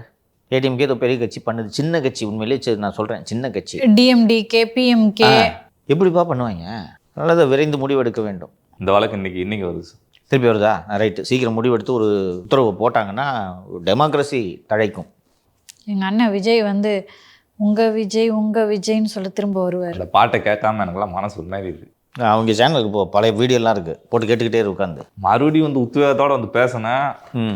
வீடியோ வர பிளாஸ்ட்டு கண்டென்ட் வர கம்மியாக இருக்க மாதிரி இருக்குது. நாளைக்கு தம்பு வச்சுக்கலாம்ப்பா. ஒரு வாரமாக விஜய் தம்பு தானே வச்சுக்கிட்டு இருக்கீங்க. விடு சார். திரு சீமானுக்கு எதிரான வருண்குமார் ஐபிஎஸ் அவர் தொடர்ந்த வழக்கு ரத்து செய்யப்பட்டிருக்கேங்க சார். இது நீதிமன்றம் மிகச்சரியாக ஒரு பேலன்ஸை உருவாக்கியிருக்கு அப்படின்ட்டு தான் நம்ம பார்க்கணும். அண்ணன் சீமான் அவர்களும் நான் அப்போவே இந்த வழக்கு வந்தபோதே நான் சொன்னேன், இவர் இதை சீக்கிரமே பண்ணியிருந்துருக்கணுன்ட்டு நான் சொன்னேன். லோக்கலில் அவரோட செல்வாக்கை பயன்படுத்தி லோக்கல் கோர்ட்டில் ஒரு கேஸை ஃபைல் பண்ணிவிட்டு சீமான் அரசியல் தலைவர் இங்கே அங்கிட்ட எங்கேயாவது சுற்றின்னு இருப்பார், அதனால் இங்கே வர முடியல அப்படின்றதுனால வாரண்ட் 2 முறை வாரண்ட் இஷ்யூ ஆச்சுன்னு நினைக்கிறேன் நான். அப்புறம் போய் சீமான் இதுக்காக அப்பியர் ஆனார். இவர் மென்டல் அதிகாரி ஒரு வேலை இல்லைல்ல, ரீல்ஸ் தானே போட்டுருப்பார், இதையும் ஒரு ரீல்ஸாக போடலான்ட்டு அங்கே போகிறது. போயிட்டு வெளியில் வந்து பேட்டி மாதிரி ஒன்று கொடுக்குறது. கேட்டால் நான் பேட்டி கொடுத்தா தானே தப்பு, நான் பேட்டி கொடுக்கலையே அப்படின்ற மாதிரி உருட்டுறது. எடுத்து இன்ஸ்டாவில் பார்த்தீங்கன்னா அது சம்மந்தமாக சீமான் ஆஜர்னு நியூஸ் வந்துருக்கணும். இதெல்லாம் இன்ஸ்டாவில் ஸ்டேட்டஸ்ஸு. அது இன்றைக்கி எவ்வளவோ ஐஏஎஸ் ஐபிஎஸ் அதிகாரிகள் இருக்கிறார்கள். ஐபிஎஸ்ஸே எடுத்துக்கோம். ஐபிஎஸ்சி எவ்வளவோ ஐபிஎஸ் அதிகாரிகள் இருக்கிறார்கள். இந்த உதயகுமார்னு ஒரு ஐபிஎஸ் அதிகாரி இருக்கிறாருன்றது எனக்கு முந்தா நாள் வரைக்கும் எனக்கே தெரியாது. ரொம்ப ஜூனியர் பேட்ச். வரும்போதே பைத்தியம் பிடிச்சிச்சு பாவத்தை. இப்போ அந்த உதயகுமார் துப்பாக்கி எடுத்து காட்டலைன்னா உதயகுமார் பற்றி நம்ம ஏன் பேச போகிறோம்? இது போல் பல ஐபிஎஸ் அதிகாரிகள் இருக்கிறார்கள். எவ்வளோ பேர் வேலை பார்த்துட்ருக்காங்க, 200-300 பேர் இருக்காங்க. அவர்களெல்லாம் செய்தியில் அடிபடுவதில்லை. உன் பேர் ஏன் வெளியில் வருது? அப்போது வெளியில் வர மாதிரி நீ விளம்பரம் பண்ணிக்கிற. இப்படி லத்தியை வச்சுக்கிட்டு போஸ்ட் கொடுக்குறது, இப்படி வச்சுக்கிட்டு போஸ்ட் கொடுக்குறது. பந்தோபஸ்துக்கு போனேன்னா பந்தோபஸ்து பண்ணுறது உன் வேலைடா. ட்ரோன் கேமரா வச்சு எடுக்க வச்சு இப்படி கையை இப்படி கட்டிக்கிட்டு. உண்மையிலேப்பா இவங்களுக்கெல்லாம் வந்து காக்கா காக்கா சூர்யா, வேட்டையாடு விளையாடு ராகவன், அப்போ மூவியில் நடிக்கலாம் சார். அதைத்தான் நானும் சொல்கிறேன். போங்க அங்கே, இதெல்லாம் நீங்கள் பண்ணுறீங்க. அப்போ பொது வெளிக்கு வந்துட்டிங்கன்னா 4 பேர் விமர்சனம் பண்ணுவானா மாட்டானா? பண்ணுறான்னா பொறுத்துக்கப்பா. குடும்பத்தோட படத்தை போடுறாங்க, குழந்தைங்களோட படத்தை போடுறாங்கன்னா இந்த படங்களை எல்லாம் தேடி உன் வீட்டில் இருக்கிற ஆல்பத்தில் இருந்தால் திருடின்னு வந்தாங்க, நீ தானே தூக்கி போடுற, உண்டா இல்லையா? அப்போது ஆன்லைன்றது இந்த மாதிரி தான் ஒரு மிருகம், எப்படி பிஹேவ் பண்ணணும்னு நீ சொல்லவே முடியாது. பிரச்சனை எப்படி தொடங்குச்சுன்னா, திரு சீமான் அவர்கள் திருச்சியில் ஏதோ ஒரு இடத்துல பேசும்போது இந்த தம்பி நம்ம வருண்குமார் நமக்கு தெரிஞ்ச தம்பிட்டு ஏதோ சம்திங் சொல்கிறாரு. சொன்ன உடனே ஒரு நோட்டீஸ், அதில் தான் ஸ்டார்ட் ஆகுது. ஒரு நோட்டீஸ் அனுப்பிச்ச உடனே அவங்க என்ன, என் தலைவனுக்கு நோட்டீஸ் அனுப்புறியா நீ, யார் தெரியுமா, தமிழ் நிலத்தின் அதிபர் அப்படின்ட்டு திட்டுறாங்க கண்ணாப்புடான்னு. இவர் பதிலுக்கு கேஸ் கொடுக்க, அவங்க மேலே போட்டு இவ்வளோ வக்கனையாக உனக்கு அவமானமாக இருக்குதுன்னு சொல்லிட்டு போய் கோர்ட்டில் கேஸ் போடுறியே. அவங்க கட்சிக்காரங்க 2 பேர் இந்த திருப்பதி கண்ணெல்லாம் தூக்கிட்டு போய்ட்டு பொம்பளை போலீஸை வச்சு அடிக்கிறியே, இல்லை என்ன வேலை? ஸோ நீதிமன்றம் பப்ளிக் இதில் இருக்கிற அதிகாரிகள் இந்த விமர்சனத்தெல்லாம் எதிர்கொள்ளணும், அரசியல்வாதிகள் அதிகாரிகளை விமர்சனம் செய்து அவர்களது கடமைன்னு சொல்லி முடிச்சு விட்டாங்க. இப்போ இனிமேல் பொத்துனாப்பில் இரு. இப்போ இருக்கிற சிபிசிஐடியில் அது மாதிரி பொத்துனாப்பில் இரு. சார் அண்ணாமலை அவர்கள் எப்படா தன்னை நீக்குவாங்க, புதிய கட்சி தொடங்கலாம்னு சொல்லிட்டு வெயிட் பண்ணிக்கிருக்காரா சார்? செய்தி வந்திருக்கு சார். எதில் வந்திருக்கு அந்த செய்தி? தினகரன் சார் அவங்க பேப்பர்லேயே எழுதுகிறாங்கன்னா அப்போ எந்த அளவுக்கு அண்ணாமலையோட நிலைமை வெளிப்படையாக பரவி இருக்கிறது. நேற்று எங்கேயோ போய் மீன் பிடிச்ச படம் போட்டிருந்தார் பார்த்தீங்களா? ஆமாம் சார், நல்லா பெரிய மீனாக பிடிச்சிருக்காரு. பெரிய மீனாக பிடிச்சிருக்காரு. நேற்று செய்தித்தாளில் என்ன வந்துருந்துச்சு தினமலரில்? டிடிவி அன்புமணி அவர்களை ஃபுல்லாத்தையும் ஒருங்கிணைக்கிறதுக்காக அமித்ஷா அவர்கள் சொல்லியிருக்காரு. அமித்ஷா அந்த வேலையை அண்ணாமலை அவர்கள்ட்ட கொடுத்துருக்காரு. அமித்ஷா கொடுத்த வேலையை விட்டுட்டு போய் ஏன் மீன் பிடிச்சின்னு இருக்கிறாரு இவர்? தெரிகிறதா? இதில் தினகரனில் இது கரெக்டாக ரிப்போர்ட் ஆகிடும். கடைசி வரைக்கும் நீக்க மாட்டாங்க, அதையும் சொல்லியிருக்கேன் நான். ஒரு அண்ணாமலை என்ன நினைக்கிறாருன்னா, நீக்கின உடனே பாருங்கள் என்னை செலவில் அறிந்து விட்டார்கள்னு ஊராக போயிட்டு அண்ணாமலை அந்த அன்பு கூட்டம் ஒன்று இருக்குது, சுற்றி இருக்கிறதுல ஒரு அன்பு கூட்டம், அந்த அன்பு கூட்டத்தை வச்சுக்கிட்டு உருட்டி ஒப்பேற்றலாம் என்று நினைக்கிறார். செங்கோட்டைன்னு அவரோட இதில் வச்சுருந்தார். அவர் ஜஸ்ட்டில் மிஸ் ஆகி போய் அங்கிட்டு சேர்ந்துட்டார். யோசிச்சு பாரு அவங்க பிளானை என்னன்றதை யோசிச்சு பாரு. அண்ணாமலை, தினகரன், பன்னீர், இஃப் பாசிபிள் அன்புமணி, ஓகே, இவங்கெல்லாம் சேர்ந்து ஒரு குரூப்பு. இந்த group enters into alliance with Vijay. நல்லா இருக்கா? இந்த குரூப்புக்கு டிஎம்கே ஃபண்டு பண்ணும். ஏடிஎம்கே ப்ராஸ்பெக்ட்ஸை டேமேஜ் பண்ணுமா பண்ணாத? அது இன்றைக்கி தினமலரில் பேஜ் ஒன்லேயே செய்தி வந்திருக்கு. அதிமுக நிர்வாகிகள்லாம் அப்செட்டு, ஒழுங்காக வந்து ஒரு வலுவான கூட்டணி அமையலை அப்படின்னு சொல்லிட்டு. இன்றைக்கி அதுதான் நிலைமை. ஓகே, அதை ஒத்துக்கிட்டு தான் ஆகணும். ADMK BJP alliance looks weak. அண்ணாமலையோட பிளான் இதுதான். தினகரன்கிட்டையும் அவர் என்ன ப்ராமிஸ் பண்ணுறாருன்னா, நீ கேண்டிடேட்டு போடு, ஃபண்டிங்க்கு நான் வாங்கி தரேன், அது என் பொறுப்பு, ஸோ நாம் எல்லாம் சேர்ந்து நிற்கலாம் அப்படின்னா. ஆன் பேப்பர் பார்த்தோன்னா, ஆன் பேப்பர் இல்லை, even in reality this looks very good. Kongu பகுதியில் அண்ணாமலைக்கு செல்வாக்கு இருக்குது, ரைட்டா? இந்த கூட்டணியும் விஜயும் சேர்றாங்க, சேர்ந்து கொங்கு பகுதியில் கேண்டிடேட் போடுறாங்கன்னா ஏடிஎம்கே பிஜேபி கேண்டிடேட்ஸை வீழ்த்த முடியுமா முடியாதா? முடியும் சார். அதன் மூலம் திமுக வெற்றிக்கு உதவ முடியுமா முடியாதா? முடியும். ஏன்னா அதுதானே அதிமுகவுக்கு இவ்வளோ நல்லா பலம் சேர்த்துக்கிருந்துச்சு. பண்ண முடியுமா? அதே போல் இந்த குரூப் அண்ட் விஜய் சவுத்தில் ஏடிஎம்கே பிஜேபி கேண்டிடேட்ஸை காலி பண்ண முடியுமா? அன்புமணியும் வந்துட்டார் ஒரு வாதத்துக்கு வச்சுக்கோ. நார்த்துலேயும் இவங்களை காலி பண்ண முடியுமா முடியாதா? இதையெல்லாம் செய்வதன் மூலம் திமுகவின் வெற்றியை உறுதிப்படுத்த முடியுமா முடியாதா? இதுதான் பிளான் அண்ணாமலைக்கு. அண்ணாமலை அவர்களுக்கும் அதிமுகவுக்கு என்ன சார் தனிப்பட்ட பகை? எடப்பாடியை விட நான் பெரிய லீட்டுன்னு அவர் உள்ளபடியே நினைக்கிறாரு. நான் புரிஞ்சுக்கிட்டது வரைக்கும் சொல்கிறேன். நான் ஒரு ஐபிஎஸ் ஆஃபீஸர், என்ன தெரியும் இந்த ஆளுக்கு? நானும் கவுண்டர், அவரும் கவுண்டர். ஐபிஎஸ் படிச்சுட்டு அந்த வேலையை டிஜிபி பதவியை தூக்கி எரிஞ்சிட்டு நான் இங்கே வந்திருக்கிறேன்னா அந்த சமூகம் என்ன ஏற்றுக்குமா, ஒரு சாதாரண வெள்ளமண்டி வியாபாரி ஏற்றுக்குமா அப்படின்னு அவர் நினைக்கிறதுனால தான் தொடர்ந்து பிரச்சனை பண்ணிகிட்ருக்காருன்னு நான் நினைக்கிறேன். ஒரு தொடக்கத்தில் இந்த பிரச்சனை பண்ணாமல் ஒரு எடப்பாடியோட கரம் போர்த்தானே நீங்கள் நல்லா பண்ணுங்கண்ணே, நான் பகுத்து பண்ணிக்கிறேன்னா எடப்பாடியை வளர்த்து விட்ருப்பாரு. நிச்சயமாக எடப்பாடி பழனிசாமி அண்ணாமலையை அவருக்கு போட்டியாக நினச்சிருக்கவே மாட்டார். சின்ன பையன் வளரட்டும், நல்லா பண்ணுங்க தம்பி, இப்படி தான் பண்ணுவார் அவர். அண்ணாமலை அதிமுகவில் இருந்தால் போட்டியாக நினைக்க வாய்ப்பு இருக்குது. இன்னொரு கட்சியில் இருக்கும்போது அவருக்கு என்ன பிரச்சனை? வளர்ந்து நாளைக்கு உன் சாமர்த்தியம் இருந்துச்சுன்னா நாளைக்கு நீ கூட சிஎம் ஆயிக்க, எனக்கு என்ன வந்துச்சு. ஆனால் என்ன ரீசன்னு தெரியல, அவர்கிட்ட போய் போட்டி போட்டு மேடையில் ஒரு கண்ணா புண்ணான்னு பேசி அவரால் தான் கூட்டணியே உடஞ்சிது அண்ணாமலையால், வேறு எந்த பெரிய ரீசன் இல்லை. ஸோ இதெல்லாம் பண்ணிட்டார். இன்றைக்கும் அதுதான் பிளான். இந்த பிளான் நடக்குமா நடக்காதான்?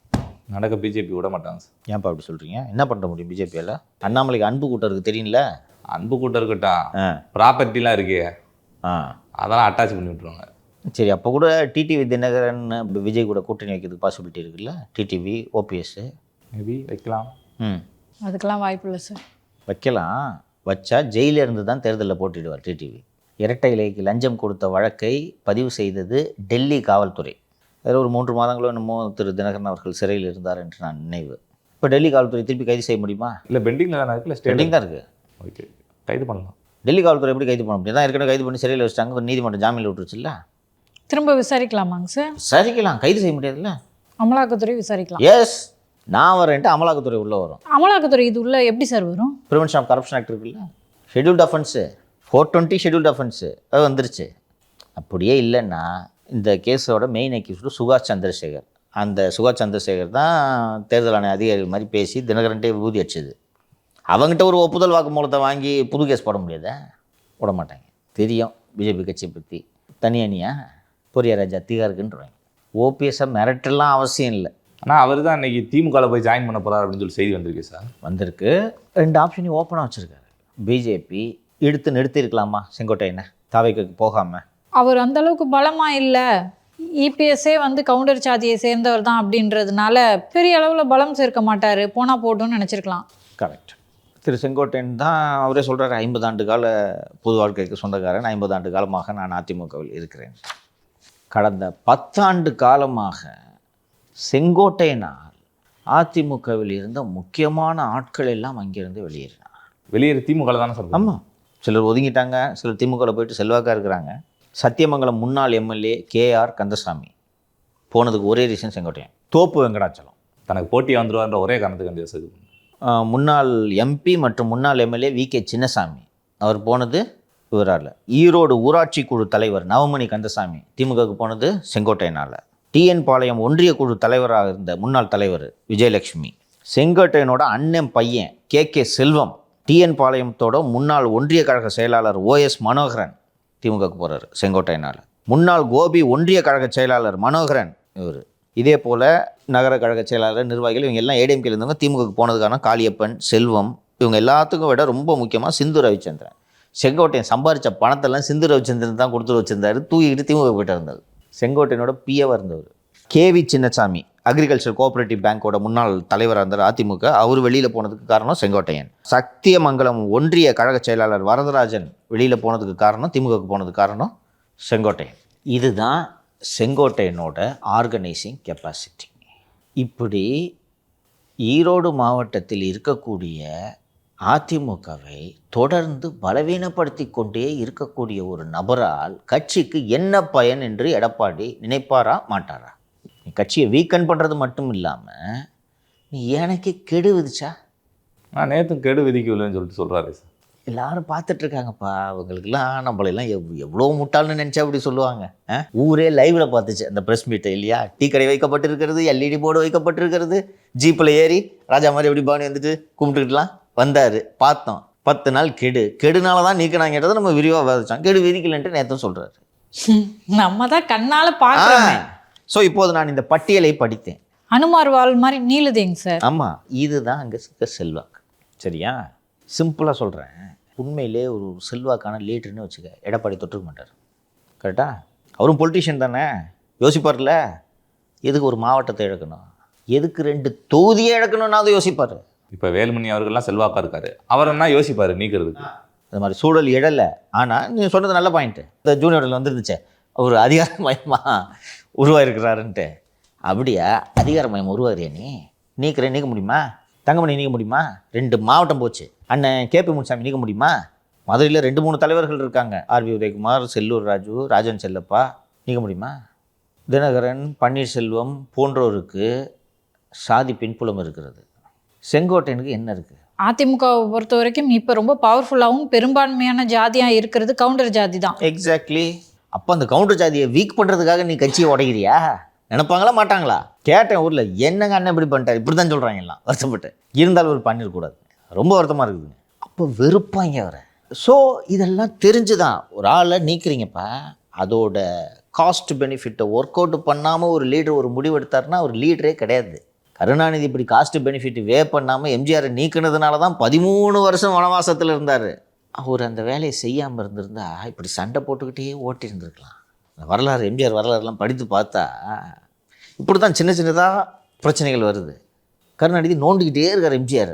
அனைத்துலக எம்ஜிஆர் மன்றங்களை கலைக்கிறது. இது உலக சுற்றாளி கட்சி ஆரம்பிச்ச பின்னாடி அதே மாதிரி ஹேர் ஸ்டைலை வச்சுக்குப்பான், முடியை உருட்டி வச்சுக்குப்பான்னு சொல்லி மூக்கமுத்துவை பிள்ளை ஹீரோவாக போட்டு எம்ஜிஆர் மன்றத்தெல்லாம் கலைச்சிட்டு பிள்ளை மூக்கமுத்து மன்றம் வை அப்படின்றது.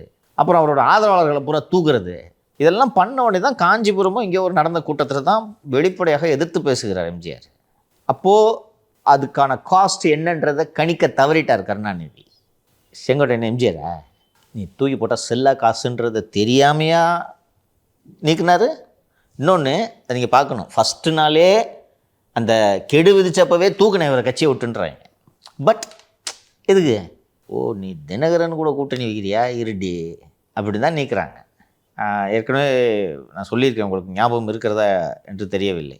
ஜெயலலிதா உயிரோடு இருந்தபோது ஜானகி அணியாக பிரிந்து நின்ற போது ஜெயலலிதாவுக்கு எதிராக இவர்கள் எல்லாம் இந்த பண்ருட்டியார் நெடுஞ்செழியன் எல்லாம் சேர்ந்து இது பண்ணாங்க. உதிர்ந்த ரோமங்கள் என்றார் ஜெயலலிதா. இப்போல்லாம் கொஞ்சம் நாகரிகமாகிடுச்சு, அப்போல்லாம் இப்படி தான் பேசிக்குவாங்க. தலைவர்களோட அறிக்கை இப்படி தான் வரும். காளிமுத்து பேசுனதெல்லாம் ஜெயலலிதா பேசுனது. சீமான் மாமனார் அப்படியா நல்லா தமிழ் பேசுவார். அந்த தமிழை ஜெயலலிதாவை அசிங்கமாக திட்டுறதுக்கு தான் பயன்படுத்திக்கிட்டார். பால்கனி பாவை இன்னும் நிறைய இருக்குது.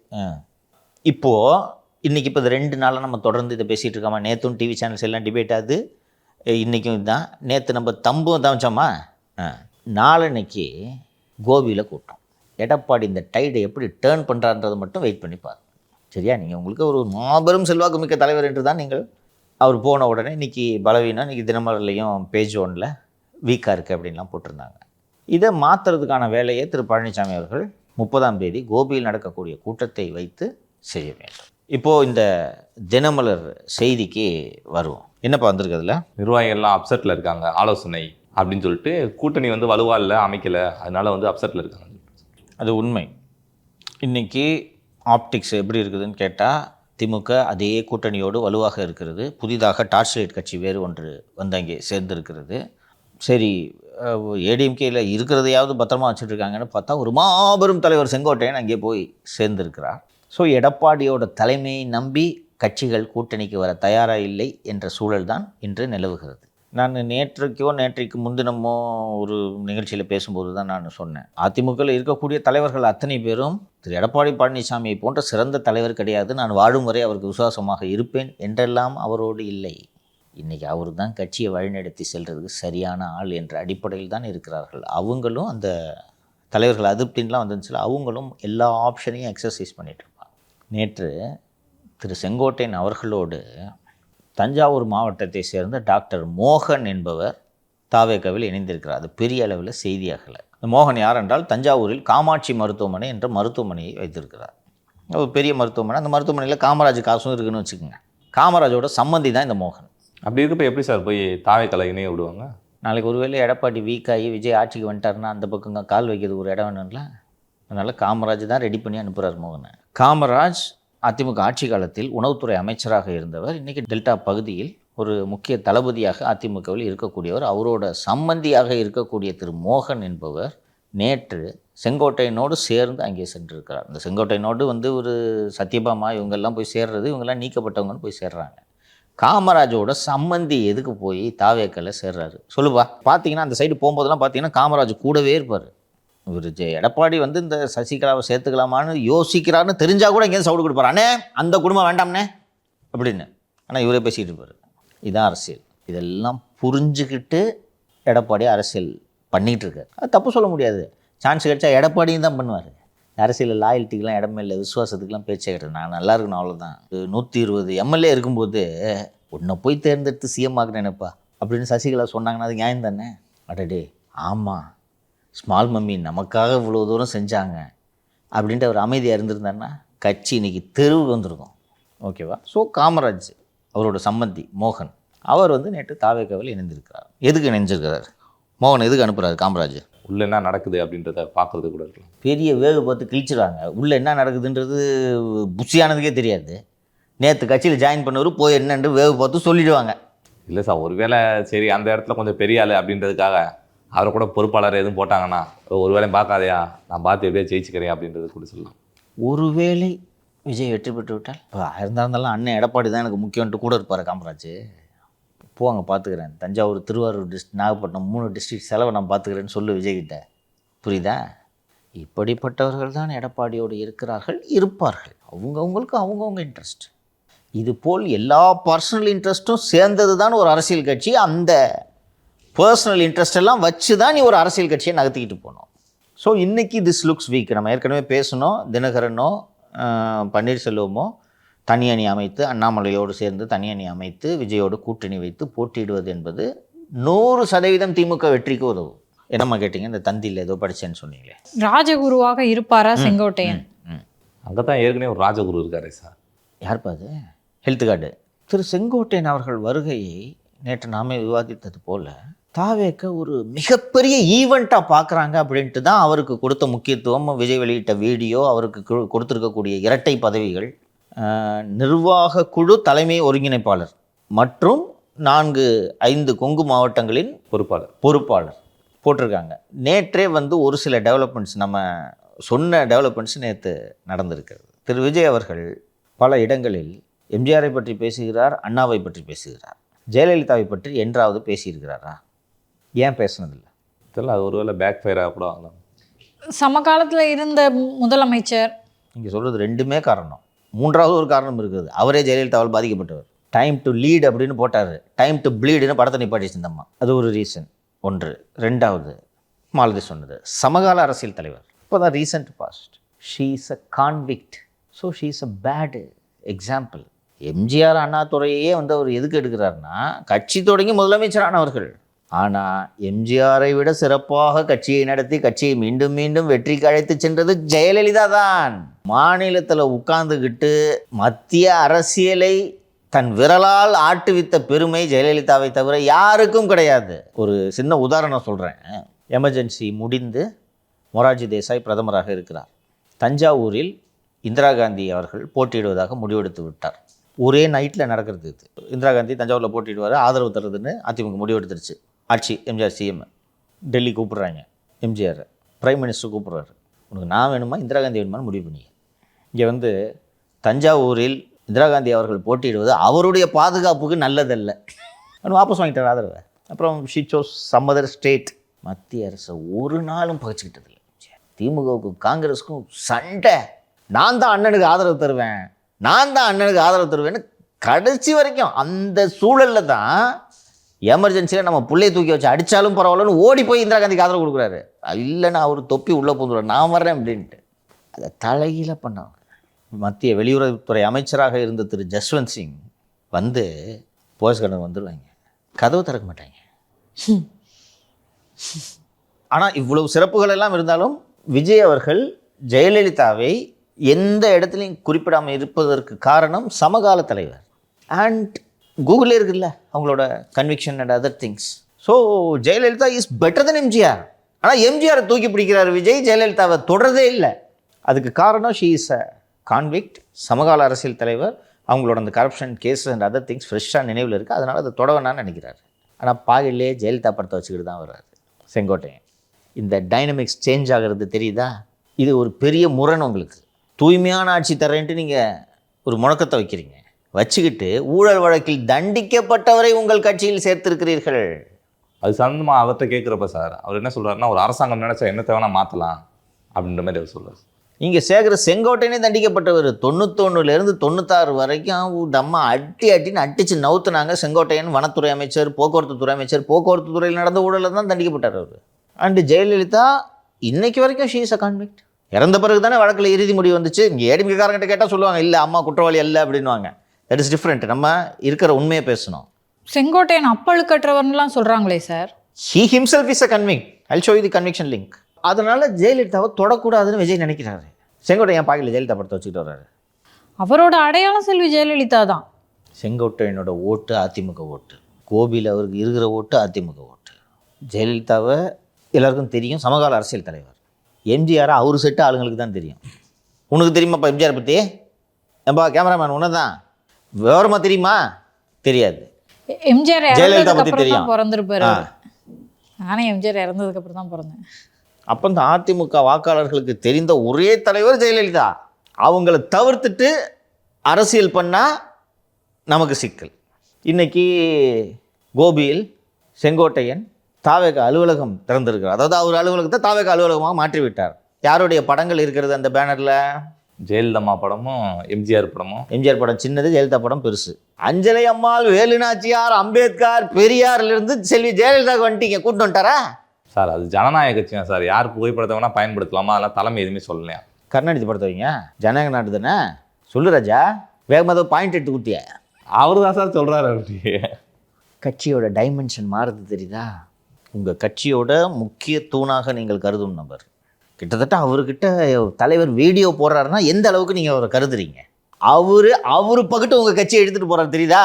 உங்கள் மேடையின் பதாகைகளில் இப்போ நான் குறிப்பிட்ட இந்த வேலுநாச்சியார், பெரியார், அம்பேத்கர், அஞ்சலி அம்மாள் அவர்களின் படங்கள் தான் இருந்தன. வாகனங்களை பிரச்சாரத்துக்கு தான் நீங்கள் வச்சுருந்தீங்க. கட்சி ஆபீஸ்லேயே வைக்கிறாரு இன்றைக்கி அம்மா ஃபோட்டோவை.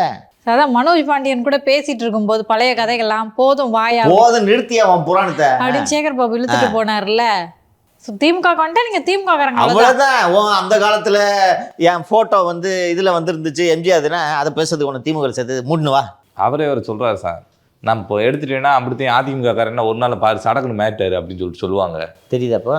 இப்போ உங்க கட்சிக்கு ஒரு அடையாள சிக்கல் வருகிறது தெரிகிறதா? Identity crisis. நேற்று இன்னொரு சம்பவம் நடந்தது. நேற்றைய நிகழ்ச்சியின் கதாநாயகன் யார்? செங்கோட்டையன். செங்கோட்டையன் தான் புகைப்படத்தில் வர வேண்டும். செங்கோட்டையனை புகைப்படம் எடுப்பதற்காகத்தான் நான் புகைப்பட கலைஞராக போகிறேன் இல்லையா?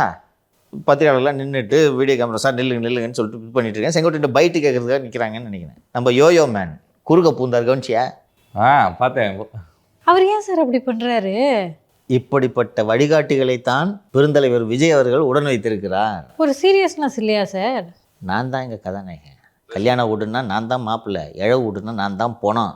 நீ நான் செங்கோட்டையன் ஏதோ போன போதுன்னு ஒன்று கூட்டின்னு வந்தா நீ போய் ஃபோட்டோக்கு போஸ்ட் கொடுக்குற தள்ளியா அப்படின்னு. அதே மாதிரி சார் அவ்வளோ வளர்த்தியா ஒரு ஆள் குறுக்க இவ்வளோ பெரிய ஆள் வந்தாருன்னா ஃபோட்டோவில் தெரியவார செங்கோட்டையன் தட்டி ராஜா தள்ளு ராஜா, நீ ஒரு நாளாவது மூஞ்சி தெரியிட்டு ராஜா தள்ளு ராஜா, மான மரியாதைலாம் விட்டு இதுக்காக தாண்டா வந்திருக்கிறேன், இந்த ஃபோட்டோவில் கூட நிற்க விடாமல் நான் தடுக்காதராடி. இப்போ இந்த செங்கோட்டையனோட கிரைசிஸ் தெரியுதா? ஏடிஎம்கேல இப்படி பண்ணுவாங்களா?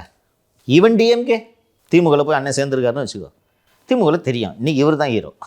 இவரை வச்சு துணை வெளிச்சம் தான் நம்ம மேலே போடணும். நானே முன்னாடி போனேன், அதிகபட்சம் ஸ்டாலின் கூட வேணால் நிற்க வைப்பாங்களோ இல்லையா, மற்ற நேரம்லாம் இவரை முன்னிறுத்துவாங்க. கரெக்டாக இங்கே யோ கழுத்தில் துண்டை போட்டாச்சுல போ அங்கிட்டு யோ ப்ரெஸ் மீட்டில் வேறு சார் எங்கள் கட்சிக்கு வந்துட்டு துண்டை போடணும், துண்டு வேணாமியா அப்படியா நீ வம்பு கலாய்ப்பாங்கன்றது. அது மட்டும் காரணம் இல்லை, துண்டு போட்ட பாயில் இருக்க ஜெயலலிதா படம் மறைஞ்சிடும். இப்போ கட்சியில் ஜெயலலிதா படத்தோட பேனர் வச்சிட்டாரு. இப்போ ஜெயலலிதாவை நீங்கள் தலைவராக ஏற்றுக்கொள்கிறீர்களா? இது தலைமை தானே சார் சொல்லணும். திமுக கேட்கும். ஏவன் குற்றவாளி தான் ஆரம்பிப்பாங்க திமுக. இப்போ விஜய் கூப்பிட்டு செங்கோட்டையன்ட்ட இனிமேல் ஜெயலலிதா படத்தை போடாதீங்கன்னு சொன்னால் அவர் என்ன பண்ணுவார்? யாரும் ஓட்டும் போட மாட்டாங்கப்பா. அப்போ முருகன் விட்டு சொல்லவும் முடியாது. அடுத்து என்ன நடக்கும்? அப்படியே ஒரு ஓரம் கட்டுங்க. திருப்பி நாளைக்கு வந்து இப்போ விஜய் பக்கத்தில் மேடையில் வந்து உட்கார்றாரு, பக்கத்தில் ஜெயலலிதா படத்தை வச்சுட்டு வந்து உட்காருவார். எப்படி இருக்கும் விஜய்க்கு அதை பார்க்கும்போது? எப்படி இருக்கும்? கொடநாட்டில் வந்து ராட்சசி. விஜயோட படத்தை மாற்றிக்க வேண்டியது தானே. மாற்றினா அங்கே போனி ஆகாதே. இப்போ சொல்லுங்கள் ராஜகுருவா, நான் இப்போ ஒரு பெரிய பட்டியலை படித்தேன் இவரால் வெளியேறியவர்கள்னு. செங்கோட்டையனோட அனுபவம் பயன் தரும் என்று சொல்கிறார்கள். அவர் வந்து ஜெயலலிதாவுக்கே அதுவும் என்னமோ என்ன சொன்னாங்கன்னா எம்ஜிஆரே வெற்றி பெற வைத்தவர், ஜெயலலிதாவே வெற்றி பெற வைத்தவர்னா செங்கோட்டையனாலே அந்த அம்மா திருப்பி ஜெயிச்சிச்சு. அதே போன்று விஜயும் வெற்றி பெற வைப்பான்றார். அதான் செங்கோட்டையனாலே அந்த அம்மா ஜெயிச்சிச்சு. அந்த அம்மா மட்டும் இப்போ இருந்தா அங்கே என்னப்பா சத்தம்? இவருக்கு இவ்வளோ ஒரு அனுபவமும் நிர்வாகத்திறனும் ஆளுமையும் இருந்திருந்தால் நான் இப்போது பட்டியலில் படித்த இத்தனை பேர் ஏன் அதிமுகவே வேண்டாம் என்று ஓடுகிறார்கள்? ஸோ எந்த வகையில் உதவுவார் என்றால் எடுத்தவுடன் கலகத்தை ஏற்படுத்தி குழப்பத்தை ஏற்படுத்தி விட்டார். அலுவலக போர்டிலே விஜய் படம் பக்கத்தில் ஜெயலலிதா படத்தை வச்சிட்டாரு. இந்த வழிகாட்டுதலை நீங்கள் ஏற்றுக்கொள்கிறீர்களா? தாவேகாவின் கொள்கை தலைவர் செல்வி ஜெயலலிதா அவர்களா? ஏன் அவருக்கு இன்னொரு பயம்னா, நாளைக்கு தான் பேச போகிறாங்க, போனவொடனே அம்மாவை மறந்துட்டாங்கன்றவார். அதுதான் சொல்கிறாரு ப்ரெஸ் மீட்டில். அவர் துண்டை போடாதையா, பாக்கெட்டில் படம் தெரியணும் எடியா. தெரியுதா? யாருமே பெனிஃபிட் அடைந்ததாக தெரியவில்லை எனக்கு. இதில் விஜய்க்கு சிக்கல், அடையாள சிக்கல் வந்து விட்டது. அந்த எம்ஜிஆர் அவர் தொடர்றது, இன்னொரு கட்சி தலைவராக இருந்தாலும் எம்ஜிஆர் தொடர்றதுக்கு காரணம் அவர் சொல்கிறது நடிகராக இருந்து கட்சி ஆரம்பித்து உடனே சிஎம் ஆனவர். அதான் அதோட மீனிங். அண்ணாதுரையை யூஸ் பண்ணுறதுக்கு காரணம் கட்சி ஆரம்பித்து காங்கிரஸ் ஆதிக்கத்தை உடச்சி சிஎம் ஆனவர், புது கட்சி தொடங்கி சிஎம் ஆனவர் 2 பேரும். ஜெயலலிதா அவசியம் இல்லை, பழைய கட்சி வச்சுருந்தவங்க. இப்போ இவர் தலைவராக வைத்திருக்கிறார். ஏவன் குற்றவாளின்னா ஆரம்பிக்க போகிறாங்க. நீங்கள் எப்படி தூய்மையான ஆட்சி கொடுப்பீங்க? சரி, நேற்று அதிமுக திமுக ஒன்றுன்றாரு சார். ஐயோ இது எப்படி? நிறைய தமாசெலாம் நடக்கும் தம்பி, ஜாலியாக இருக்கும். ஒரு செங்கோட்டையன் ஆத்திரத்தில் எடுத்த முடிவு என்று தான் சொல்கிறார். 30ஆம் தேதி என் ஏரியாவில் கூட்டமாக போடுற அன்னைக்கு என் உடம்புல அதிமுக துண்டு இருக்காதுடா அப்படின்னு காண்டில் எடுத்த முடிவு. யோ மேனு இது சரியான மாஸ்டர் ஸ்ட்ரோக்குன்னு நினச்சி அதே மாதிரி இது எப்படி பிரசாந்த் கிஷோரை தூக்கின்னு வந்து உருட்டினாரோ அதே மாதிரி செங்கோட்டையனை தூக்கின்னு வந்து உருட்டிருக்காரு. என்ன மற்ற தலைவர்கள்லாம் வந்து ஜாயின் பண்ணாங்க, ஒரு சாதாரண மேட்ரு. பட் செங்கோட்டையன் எம்ஜிஆர் வாழ்த்துலேயே அதுக்கு என்னையா பண்ணணும்? ஒரு வீடியோ போட்டு விடுங்க. நம்ம கட்சியை வீடியோ விட்டு தானே நடக்குது. இவர் ஒரு வீடியோ போட்டு விடுங்க. வாக்காளர் திருத்தத்துக்கெலாம் வீடியோ 9 நிமிஷம் வீடியோ போடுற இவருக்கு ஒரு 1 நிமிஷம் வீடியோ அது போடுங்க. 1 நிமிஷம் 9 செகண்ட். அது 2 கோடி போயிடுச்சுன்னு நினைக்கிறேன். அண்ணா இந்த சர்வர் கிராஸ் ஆகட்டும்னே, போட்டு விடுனே ஒரு வீடியோன்ட்டு பேஸ்கெட் பால் சொன்னதை நம்பி விஜயும் வந்து அவரும் செங்கோட்டையன் யோன்னு ஒரு வீடியோ போட்டு ரிலீஸ் பண்ணிட்டாங்க. இப்போது இந்த சிக்கலை இவர்கள் எப்படி எதிர்கொள்ளப் போகிறார்கள் என்பதை பொறுத்திருந்தான் பார்க்க வேண்டும். அதிமுக தரப்பை பொறுத்தவரை செங்கோட்டையன் அவர்கள் அங்கிருந்து சென்றது ஃபஸ்ட்டு வேணான்னு தான் தூக்கி போடுறாங்க. சென்றதால் பெரிய அளவுக்கு இழப்பு ஒன்றும் இல்லை. கோபி தொகுதியை தாண்டி செங்கோட்டையன் அவர்களுக்கு செல்வாக்கு எதுவும் இல்லை, சமூக செல்வாக்கும் இல்லை. அதனால் பெரிய டேமேஜ் இல்லைன்னு சொல்லிக்கிட்டாலும் ஆப்டிக்ஸ் ஆர் பேட். தினமலரில் அதனால தான் அது பேஜ் 1 வந்திருக்கு. பார்க்குறதுக்கு என்னப்பா பரிதாபமாக இருக்குது இந்த கூட்டணி, ஆளே இல்லை, அவர் பாட்டுக்கு தனியாக டீயா தின்னுக்கிறாரு, அவர் பாட்டுக்கு நயினார் ஒரு பக்கம் சுற்றி நிற்கிறாரு, இவர் ஒரு பக்கம் சுற்றி நிற்கிறாரு அப்படின்னு பார்ப்பதற்கு optics looks very bad for NDA. Sir நீங்கள் சொல்கிறது கரெக்டு தான் சார். இப்போ பிஎம்கே, டிஎம்டிகே இது மாதிரி தனித்தனியாக இருக்க கட்சிகள் எல்லாமே ஒரு இடத்துல இணைஞ்சிருந்தாங்கன்னா ஓகே. அவங்களும் பிரிஞ்சு தான் இருக்காங்க, இன்னும் கூட்டணிகளை அவங்களும் உறுதிப்படுத்தலை யார் கூடயும். அப்படி இருக்கும்போது அதிமுக பல பேரோட சேர்வதற்கான ஸ்பேஸ் இருக்குல்ல சார்? இருக்குமா? இன்னைக்கு சேரலைன்றது தான் இஷ்யூன்றேன் நான். ஆப்டிக்ஸ் அதனால தான் பேடுன்றேன். சேரத்தான் போகிறாங்க. எங்கே போயிடுவாங்க? தேமுதிக தனியாக போட்டிட்டுருவாங்களா? இல்லை மக்கள் சொல்லுப்பா, நீ சொல்லுப்பா, தேமுதிக தனியாக போட்டிடுமாப்பா? இல்லை சார், இல்லை சொல்லுங்க, போட்டிடுவாங்க தான் சொல்லி பாருங்களேன் நீங்கள். அப்போ திமுகவுக்கு போவாங்கன்னு நாங்கள் சொல்லுவோம். அங்கே இடம் இல்லை. மக்கள் நல கூட்டணி மாதிரி ஒரு கூட்டணி அமைச்சு அவங்க எல்லாமும் ஒரு கூட்டணிக்குள்ளே இருக்காங்கன்னா பயப்படலாம். அப்படி இல்லையே, எல்லாருமே செதறி தான் இருக்காங்க. I agree with you Malathi. மக்கள் நல கூட்டணி எக்ஸ்பெரிமெண்ட் எல்லாம் பண்ணுறதுக்கு ஒரே ஒரு கட்சி கூட ரெடியாக இல்லை, பணம் இல்லை. அன்னைக்கு மக்கள் நல கூட்டணிக்கு மல்லை சத்யா இண்டிகேஷன் கொடுத்தாருல, அது உருவான பின்னணியில் பெரும் மர்மம் இருக்கிறதுன்னு பெரிய அமௌண்ட் விளையாடி இருக்குது. இன்னைக்கு யார் ஃபண்டு பண்ணுவா? திமுக ஃபண்டு பண்ணோம். பட் இவங்கெல்லாம் துட்டை வாங்கிக்கிட்டு ஒரு சீட்டில் கூட ஜெயிக்காமல் தோத்தோன்னா கட்சி நாசமாக போய்டுன்றது மக்கள் நல கூட்டணி அமைத்த கட்சிகள் எல்லாவற்றுக்கும் தெரியும். தேமுதிகவும் அதில் தானே இருந்தது. they'll not make that mistake. நீங்கள் சொல்கிறது நான் ஒத்துக்கிறேன். அதாவது நீங்கள் என்ன சொல்கிறீங்கன்னா, என்ன சார் தனித்தனியாக இருந்தாலும் எங்கே சார் போயிட போகிறாங்க? சேரத்தான் போகிறாங்க. இன்றைக்கி எப்படி இருக்குது? அதுதான் தினமலர் நியூஸோட ரிஃப்ளெக்ஷன். பாவமாக இருக்குதுப்பா. இல்லை சார், இன்னைக்கு ஒரு ஆப்டிக்ஸ் வந்துட்டு செங்கோட்டையன் அவர்கள் தாவேக்கால இணைஞ்சது வந்து அதிமுகவை பலவீனப்படுத்துது அப்படின்னு சொல்லிட்டு ஆப்டிக்ஸ் கட்டப்படுது. ஆனால் வந்துட்டு இதற்கு முன்னாடியே வந்துட்டு பல பேர் அந்த பெரிய பெரிய கட்சியில இருந்து வெளியே போனாங்க. இருந்தாலும் அந்த கட்சி பெரிய அளவில் ஒரு தாக்கத்தை ஏற்படுத்தல. ஆமாம் தம்பி, பட் இந்த நரேட்டிவ் எடுபடுதா இல்லையா? நான் தான் பேனா நிறுவனத்தின் நிர்வாகி, என்ன பண்ணுவேன்? ஊது வேணா ஊத மாட்டேனா? பாருங்க, செங்கோட்டையனே போய்விட்டார். இன்னொன்று, எல்லாரும் வந்து அதிமுகவிலேருந்து செங்கோட்டையன் போய்விட்டார், அதிமுகவிலேருந்து மனோஜ் பாண்டியன் போய்விட்டார். 2 பேரும் அந்த நேற்று சண்முகம் சொன்னார், அதிமுக வந்தாலே நீங்க போட்டோம் போனதெல்லாம் என்கிட்ட வந்து கேட்டுனுக்குற அப்படின்னாரு. ஸோ அவங்க 2 பேரும் அதிமுகவில் வேணான்னு தூக்கி போட்டவங்க தானே அவங்க. ஆனால் நரேட்டிவ் எப்படி கட்டமைக்கிறாங்க? அதிமுகவிலிருந்து மனோஜ் பாண்டியன் சென்று விட்டார், அதிமுகவிலிருந்து செங்கோட்டையன் எம்ஜிஆர் காலத்தில் எம்எல்ஏவாக இருந்த செங்கோட்டையன் சென்று விட்டார். So the optics looks bad. இதை ரீசரெக்ட் பண்ணி இந்த ஆப்டிக்ஸை மாற்றுறது அதிமுகவோட சாமர்த்தியம். மாற்றிடுவாங்க. இன்னொன்று விஷயம் சொல்லிடுறேன். நான் ஏற்கனவே இந்த தினகரன் மேட்ரு இதெல்லாம் சொன்னேன். திமுக வெற்றி பெற ஒரு நாளும் பிஜேபி அனுமதிக்காது. புரிஞ்சுக்கணும். என்ன ரீசன் சொல்லு, முடிச்சுக்குவோம். இல்லை சார், இப்போ செங்கோட்டையன் அவர்கள் வந்து தாவேக்காவுக்கு இணைந்தது வந்துட்டு தாவேக்கால வந்து என்ன நினைக்கிறாங்கன்னா, ஒரு மூத்த அரசியல்வாதி வந்துட்டார். ஏன்னா ஜெயலலிதா அவர்கள் இருந்தப்போ வந்துட்டு தேர்தல் வியூகங்கள்லாம் வகுத்து கொடுத்தாரு, அதனால அதே மாதிரி விஜய் அவர்களுக்கு வகுத்து கொடுப்பாரு அப்படின்னு சொல்லிட்டு சொல்லப்படுது. இருந்தாலும் வந்துட்டு அவர் இருந்த காலகட்டம் வேற, இப்போ இருக்க காலகட்டம் வேற. விஜய் அவர்களுக்கு ஒரு பலம்னா அது ரசிகர்கள் தான், அப்படி தான் பார்க்கப்படுது. அதுதான் பலமும், இது யதார்த்தமும் கூட. சார் அப்படி இருக்கப்போ வந்துட்டு செங்கோட்டையன் அவர்களோட வியூகம் வந்துட்டு ஜென்சி கிட்ட எடுபடுமா சார்? ஜெயலலிதாவுக்கு செங்கோட்டையன் வியூகம்லாம் வகுத்து கொடுக்கல, ரூட் ஏற்பாடு பண்ணுவார். ஜெயலலிதா சாலை மார்க்கமாக பிரச்சாரத்துக்கு போனார்னா ஹெலிகாப்டர் இங்கே வந்து இறக்கும், இங்கேருந்து இங்கே போவான்னு இந்த அரேஞ்ச்மெண்ட்ஸ் அவர் பண்ணுவார். வியூகம் என்றால் யாரோட அணி சேருவது, எந்த அணியை உடைப்பது, இதெல்லாம் செங்கோட்டையன்ட்ட கேட்டு தெரிஞ்சுக்கிற அளவுக்கு ஜெயலலிதா அரசியல் அறிவு இல்லாதவர் அல்ல. பேசுவாங்க எல்லாத்தையும், செங்கோட்டையன் அந்த டீமில் இல்லை. அதனால் வியூ வகுப்பாளர்னு அவரை சொல்கிறது மிக வேணும்னா நடராஜனை வேணா தாவேக்கால சேர்த்துக்கிட்டா கரெக்டாக இல்லையே அவர். இல்லை சார், நான் சொல்கிறது தேர்தல் பிரச்சார வியூகம். சாரவா அதுலேயும் என்ன வியூகம்? ரூட்டு எல்லாம் முடிவு பண்ணிவிடுவாங்க. இப்போ இந்த அம்மாவும் சசிகலாவும் சேர்ந்து எல்லாத்தையும் முடிவு பண்ணுவாங்கப்பா. செங்கோட்டை கூப்பிட்டு தம்பி தங்கணும் கூட்டத்துக்கு ஏற்பாடு பண்ணு, இவ்வளோ தான். இப்போ எப்படி மாவட்ட செயலாளர்கிட்ட வரையா பார்த்து என்னன்னு பார்த்துக்கியா? எக்ஸாக்ட்லி. அதனால் ரூட்டு 2 தேர்தல்களுக்கு இதை பண்ணதுனால அதில் ஒரு ஸ்பெஷலிஸ்ட் என்று அறியப்படுகிறார். அதனால் வியூகம் அதெல்லாம் எதுவும் கிடையாது. ஒன்று. ரெண்டாவது, ரூட்டு போட்டு கொடுக்குறாரு. ஜெயலலிதா கிட்டையும் எக்ஸிக்யூட் தான் பண்ணியிருக்காரு. ஜெயலலிதா அம்மா இதுதான் பாயிண்ட்டு, இங்கே வந்து நின்று நீங்கள் பேசுகிறீங்கன்ட்டுலாம் சொல்லட்டுமே செங்கோட்டையன். ஸோ இப்போது இவர் மூத்தவர் என்ற அடிப்படையில் இவர்கிட்ட கேட்குறாங்க. செங்கோட்டையன் ஃபீல்டில் இருந்து அரசியல்வாதி என்ன சொல்லுவார்? இறங்கி மக்களோட மக்களாக போகணும். எம்ஜிஆரே இப்படி தான் போயிருக்கிறாரு, போவாரா? வேறு என்ன வியூகம் சொல்லுவார் செங்கோட்டையன்? சொல்லு, என்னென்ன வியூகன்றது நம்ம த்ரெட் பேராக அனலைஸ் பண்ணிடலாம். என்ன வியூகம் இல்லை, என்ன வியூகம் சொல்ல முடியும் விஜய்க்கு? ஒரு பிரச்சாரத்தில் நிபுணர். ஒரு ஊராக போயிட்டா வீட்டில் போய் மக்கள்லாம் சந்திப்போம் அப்படின்னு சொல்லுவார். செய்வாரா? பேசணும் மக்கள் மத்தியில். செய்வாரா? பாதுகாப்பு சிக்கல்.